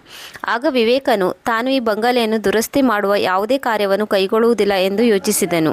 ಈ ಬಂಗಲೆಯು ತನ್ನ ತಂದೆಯ ದೌರ್ಜನ್ಯದ ಪ್ರತೀಕವಾಗಿದೆ. ನಾನು ಇದನ್ನು ಅದು ಹೇಗಿದೆಯೋ ಅದೇ ಸ್ಥಿತಿಯಲ್ಲಿ ಬಿಡಲು ಬಯಸುತ್ತೇನೆ. ಏಕೆಂದರೆ ಜನರು ಇದನ್ನು ನೋಡಿ ಅರ್ಥ ಮಾಡಿಕೊಳ್ಳಲಿ. ದೌಲತ್ತು ಹಾಗೂ ಆಸ್ತಿ ಅಂತಸ್ತಿನ ಆಸೆಯ ಅಂತ್ಯ ಹೇಗಾಗುತ್ತದೆ ಎಂದು ಜನರಿಗೆ ಗೊತ್ತಾಗಲಿ. ಈಗ ವಿವೇಕ್ ಮತ್ತು ಅನಾಮಿಕಾ ನಿರ್ಧಾರ ಮಾಡಿದರು. ಅವರು ಹಳ್ಳಿಯ ವಿಕಾಸಕ್ಕಾಗಿ ಮತ್ತು ಹಳ್ಳಿಯ ಒಳ್ಳೆಯದಕ್ಕಾಗಿ ಕೆಲಸ ಮಾಡುವ ತೀರ್ಮಾನವನ್ನು ಕೈಗೊಂಡರು. ಹಳ್ಳಿಯಲ್ಲಿ ನ್ಯಾಯಪರತೆಯನ್ನು ಜಾರಿಗೆ ತರುವುದು ಅವರ ಪ್ರಾಥಮಿಕತೆಯಾಗಿತ್ತು. ಹಳ್ಳಿಯಲ್ಲಿ ಹಲವಾರು ಯೋಜನೆಗಳನ್ನು ಜಾರಿಗೆ ತರಲಾಯಿತು. ಇದರಿಂದ ಈ ಮೊದಲು ಹಳ್ಳಿಯ ರೈತರಿಂದ ಠಾಕೂರ್ ಕಿತ್ತುಕೊಂಡಿದ್ದ ಅವರ ಜಮೀನನ್ನು ರೈತರಿಗೆ ಮರಳಿ ನೀಡಲು ಸಾಧ್ಯವಾಗುತ್ತದೆ. ವಿವೇಕ್ ಹಾಗೂ ಅನಾಮಿಕಾ ಇಬ್ಬರು ಸೇರಿ ಹಳ್ಳಿಯಲ್ಲಿ ಒಂದು ನ್ಯಾಯದ ಸಮಿತಿಯನ್ನು ಮಾಡಿದರು. ಹಳ್ಳಿಯ ಮುಖ್ಯಸ್ಥ ಧನಪಾಲ್ ಸಿಂಗ್ ಮತ್ತು ಹಳ್ಳಿಯ ಹಿರಿಯರು ಕೂಡ ಈ ಸಮಿತಿಯಲ್ಲಿದ್ದರು. ಈ ಸಮಿತಿಯ ಉದ್ದೇಶವೇನೆಂದರೆ ಹಳ್ಳಿಯ ಬಡವರು ಹಾಗೂ ಅಸಹಾಯಕರಿಗೆ ಸಹಾಯ ಮಾಡುವುದು ಮತ್ತು ಅವರು ಕಳೆದುಕೊಂಡ ಜಮೀನುಗಳನ್ನು ಮರಳಿ ಒದಗಿಸುವುದಾಗಿತ್ತು. ನಿಧಾನವಾಗಿ ಹಳ್ಳಿಯ ಜನರು ಕೂಡ ವಿವೇಕ್ ಮತ್ತು ಅನಾಮಿಕಳ ಪರವಾಗಿ ನಿಂತರು. ವಿವೇಕನನ್ನು ಬೆಂಬಲಿಸಿದರು. ವಿವೇಕನು ತನ್ನ ತಂದೆಯ ದೌರ್ಜನ್ಯದ ವಿರುದ್ಧ ಧ್ವನಿ ಎತ್ತಿ ಒಳ್ಳೆಯ ದಾರಿಯನ್ನೇ ಆಯ್ಕೆ ಮಾಡಿಕೊಂಡಿದ್ದನು. ಹಳ್ಳಿಯಲ್ಲಿ ಶಾಂತಿ ಸ್ಥಾಪನೆಯಾದ ಮೇಲೆ ಅನಾಮಿಕಳು ಒಂದು ಹೊಸ ದಾರಿಯನ್ನು ಆಯ್ಕೆ ಮಾಡಿಕೊಂಡಳು. ಹಳ್ಳಿಯ ಮಹಿಳೆಯರನ್ನು ಸಶಕ್ತರನ್ನಾಗಿ ಮಾಡುವ ಕಾರ್ಯದಲ್ಲಿ ತನ್ನನ್ನು ತಾನು ತೊಡಗಿಸಿಕೊಂಡಳು. ಎಲ್ಲರನ್ನೂ ಒಟ್ಟಿಗೆ ಸೇರಿಸಿ ಅವರಿಗೆ ಶಿಕ್ಷಣ, ಕೆಲಸ ಮತ್ತು ಸ್ವಾವಲಂಬನೆಯ ಶಿಕ್ಷಣವನ್ನು ನೀಡಿದಳು ಮತ್ತು ಮಹಿಳೆಯರ ಸಮೂಹವನ್ನು ಸಂಘಟಿಸಿದಳು. ಈ ಮಹಿಳಾ ಮಂಡಲದಲ್ಲಿ ಕೃಷಿ, ಕೈಕುಸುರಿ ಕೆಲಸ, ಕರಕುಶಲ ವಸ್ತುಗಳ ತಯಾರಿಕೆ ಹೀಗೆ ಹಲವಾರು ಚಿಕ್ಕ ಚಿಕ್ಕ ಉದ್ಯೋಗಗಳನ್ನು ಮಾಡುವಂತೆ ಅವರನ್ನು ಪ್ರೇರೇಪಿಸಿ ತಮ್ಮ ಸ್ವಂತ ಸಂಪಾದನೆಯಲ್ಲಿ ತೊಡಗುವಂತೆ ಮಾಡಿದಳು. ಅನಾಮಿಕಳ ಈ ಕೆಲಸಕ್ಕಾಗಿ ಹಳ್ಳಿಯಲ್ಲಿ ಸನ್ಮಾನ ಮಾಡಲಾಯಿತು. ಎಲ್ಲ ಮಹಿಳೆಯರು ಅವಳನ್ನು ತಮ್ಮ ಪ್ರೇರಣೆ ಎಂದು ತಿಳಿದುಕೊಂಡರು. ಅನಾಮಿಕಾ ಈಗ ಠಾಕೂರ್ ಬಂಗಲೆಯ ಸೊಸೆಯಾಗಿ ಮಾತ್ರ ಉಳಿಯಲಿಲ್ಲ, ಬದಲಾಗಿ ಅವಳು ಇಡೀ ಹಳ್ಳಿಯ ಹೊಸ ನಾಯಕಿಯಾಗಿ ಹೊರಹೊಮ್ಮಿದಳು. ವಿವೇಕ್ ಹಾಗೂ ಅನಾಮಿಕಳ ಸಂಬಂಧ ಕೂಡ ಈಗ ಆಳವಾಗುತ್ತಾ ಸಾಗಿತು. ಅನಾಮಿಕಳು ವಿವೇಕನಿಗೆ ಧೈರ್ಯವನ್ನು ತುಂಬಿದಳು. ಈಗ ಇಬ್ಬರೂ ಸೇರಿ ಒಂದು ಹೊಸ ಜೀವನದ ಆರಂಭವನ್ನು ಮಾಡಿದರು. ಅಲ್ಲಿ ಅವರು ತಮ್ಮ ಕಳೆದ ಜೀವನವನ್ನು ಮರೆತು ಮುಂದೆ ಹೊಸ ಜೀವನವನ್ನು ಪ್ರಾರಂಭ ಮಾಡಿದರು. ಈಗ ಅವರ ಜೀವನದಲ್ಲಿ ಯಾವ ಹೆದರಿಕೆಯೂ ಇರಲಿಲ್ಲ. ಅವರ ಮುಂದೆ ಕೇವಲ ಒಂದೇ ಗುರಿ ಇತ್ತು, ಹಳ್ಳಿಯ ವಿಕಾಸ ಮತ್ತು ಅಲ್ಲಿಯ ಜನರ ಸುಧಾರಣೆ. ಠಾಕೂರ್ ಬಂಗಲೆಯು ಈಗ ಕ್ರಮೇಣ ನಿರ್ಜನ ಸ್ಥಳವಾಗಿ ಮಾರ್ಪಟ್ಟಿತ್ತು. ಜನರು ಅಲ್ಲಿಗೆ ಹೋಗಲು ಹೆದರುತ್ತಿದ್ದರು, ಏಕೆಂದರೆ ಈಗಲೂ ಅಲ್ಲಿಯ ಗೋಡೆಗಳಲ್ಲಿ ಇಂದಿಗೂ ಧೀರೇಂದ್ರ ಠಾಕೂರ್ನ ಪಾಪದ ಕಥೆಗಳು ಅಚ್ಚೊತ್ತಿದ್ದವು. ನಂತರ ವಿವೇಕನ ಆ ಬಂಗಲೆಯನ್ನು ನೆಲಸಮ ಮಾಡಿ ಒಂದು ಶಾಲೆಯನ್ನು ಕಟ್ಟಿಸಬೇಕೆಂದು ತೀರ್ಮಾನಿಸಿದನು. ಇದರಲ್ಲಿ ಮುಂಬರುವ ಪೀಳಿಗೆಗಳು ಶಿಕ್ಷಣವನ್ನು ಪಡೆಯಲಿ ಎಂದು ನಿರ್ಧಾರ ಮಾಡಿದನು. ಈ ನಿರ್ಧಾರಕ್ಕೆ ಹಳ್ಳಿಯ ಜನರು ಕೂಡ ಸಹಮತಿ ವ್ಯಕ್ತಪಡಿಸಿದರು. ಅವರು ಕೂಡ ಈ ಬಂಗಲೆಯ ಕರಾಳ ಇತಿಹಾಸವು ಅಳಿಸಿ ಹೋಗಲಿ ಎಂದು ಬಯಸಿದರು ಮತ್ತು ಒಂದು ಹೊಸ ಶಕೆ ಆರಂಭವಾಗಲಿ ಎಂದುಕೊಂಡರು. ನಿಧಾನವಾಗಿ ಬಂಗಲೆಯನ್ನು ಬೀಳಿಸಲಾಯಿತು. ಆ ಜಾಗದಲ್ಲಿ ಒಂದು ಹೊಸ ಕಟ್ಟಡ ನಿರ್ಮಾಣವಾಯಿತು. ಹಳ್ಳಿಯ ಮೊದಲ ದೊಡ್ಡ ಸ್ಕೂಲ್ ರೆಡಿಯಾಯಿತು. ಈಗ ಇದು ಹಳ್ಳಿಯ ಮಕ್ಕಳಿಗೆ ಶಿಕ್ಷಣ ಕೇಂದ್ರವಾಯಿತು. ಈಗ ಹಳ್ಳಿಯ ಜನರಿಗೆ ಯಾವುದೇ ರೀತಿ ಹೆದರಿಕೆ ಇರಲಿಲ್ಲ. ಈಗ ಅವರು ತಮ್ಮ ಜೀವನವನ್ನು ತಮಗಿಷ್ಟ ಬಂದಂತೆ ಬದುಕುತ್ತಿದ್ದರು. ವಿವೇಕ್ ಹಾಗೂ ಅನಾಮಿಕಳ ಈ ಸಾಹಸವು ಹಳ್ಳಿಗೆ ಒಂದು ಹೊಸ ಜೀವನವನ್ನು ನೀಡಿತು. ದರ್ಶಕ ಬಂಧುಗಳೇ, ನಾವು ಯಾವ 3 ಮಾತುಗಳನ್ನು ನಮ್ಮ ಮಕ್ಕಳಿಗೆ ಹೇಳಿಕೊಳ್ಳಬಾರದು ಎನ್ನುವುದನ್ನು ಮುಂದೆ ಹೇಳುತ್ತೇವೆ. ನಮ್ಮ ಸಂಪತ್ತಿನ ಸಂಪೂರ್ಣ ಮಾಹಿತಿಯನ್ನು ಮಕ್ಕಳಿಗೆ ನೀಡಬಾರದು. ಎಲ್ಲಿಯವರೆಗೆ ನೀವು ಆರೋಗ್ಯಪೂರ್ಣರಾಗಿರುತ್ತೀರೋ, ಸಶಕ್ತರಾಗಿರುತ್ತೀರೋ ಅಲ್ಲಿಯವರೆಗೆ ನಿಮ್ಮ ವ್ಯವಹಾರವನ್ನು ನೀವೇ ಸ್ವತಃ ನೋಡಿಕೊಳ್ಳಬೇಕು. ನಿಮ್ಮ ಅಸಹಾಯಕತೆ, ಸ್ವಾಸ್ಥ್ಯದ ಕಾರಣಗಳನ್ನು ಯಾವಾಗಲೂ ಮಕ್ಕಳಲ್ಲಿ ಹೇಳಿಕೊಳ್ಳಬೇಡಿ. ನಿಮ್ಮ ಕಷ್ಟಗಳನ್ನು ಭಗವಂತನಿಗೆ ಸಮರ್ಪಿಸಿ. ಎಂದಿಗೂ ಮಕ್ಕಳ ಮೇಲೆ ಅವಲಂಬಿತರಾಗಿರಬೇಡಿ. ನಿಮ್ಮ ಜೀವನದ ವೈಯಕ್ತಿಕ ವಿಚಾರಗಳನ್ನು ಮಕ್ಕಳಲ್ಲಿ ಹೇಳಿಕೊಳ್ಳಬೇಡಿ. ನಿಮ್ಮ ಘನತೆ ಹಾಗೂ ಸ್ವಾಭಿಮಾನವನ್ನು ಯಾವಾಗಲೂ ಕಾಪಾಡಿಕೊಳ್ಳಿ. ಇದೇ ರೀತಿಯ ಜೀವನದ ಬದಲಾವಣೆಯ ಪಾಠವನ್ನು ಅರಿತುಕೊಳ್ಳುವ ಕಥೆಯನ್ನು ಕೇಳಲು ನಮ್ಮ ಹೊಸ ಬೆಳಕು ಯೂಟ್ಯೂಬ್ ಚಾನಲನ್ನು ಸಬ್ಸ್ಕ್ರೈಬ್ ಮಾಡಿಕೊಳ್ಳಿ. ಈ ಕತೆ ನಿಮಗೆ ಇಷ್ಟವಾಗಿದ್ದಲ್ಲಿ ಕಮೆಂಟ್ ಮಾಡುವುದನ್ನು ಮರೆಯಬೇಡಿ. ಮುಂದಿನ ಸುಂದರವಾದ ಜ್ಞಾನವರ್ಧಕ ಚರ್ಚೆಯೊಂದಿಗೆ ಮತ್ತೊಮ್ಮೆ ಭೇಟಿಯಾಗೋಣ. ಕತೆ ಕೇಳಿದ್ದಕ್ಕೆ ಧನ್ಯವಾದಗಳು.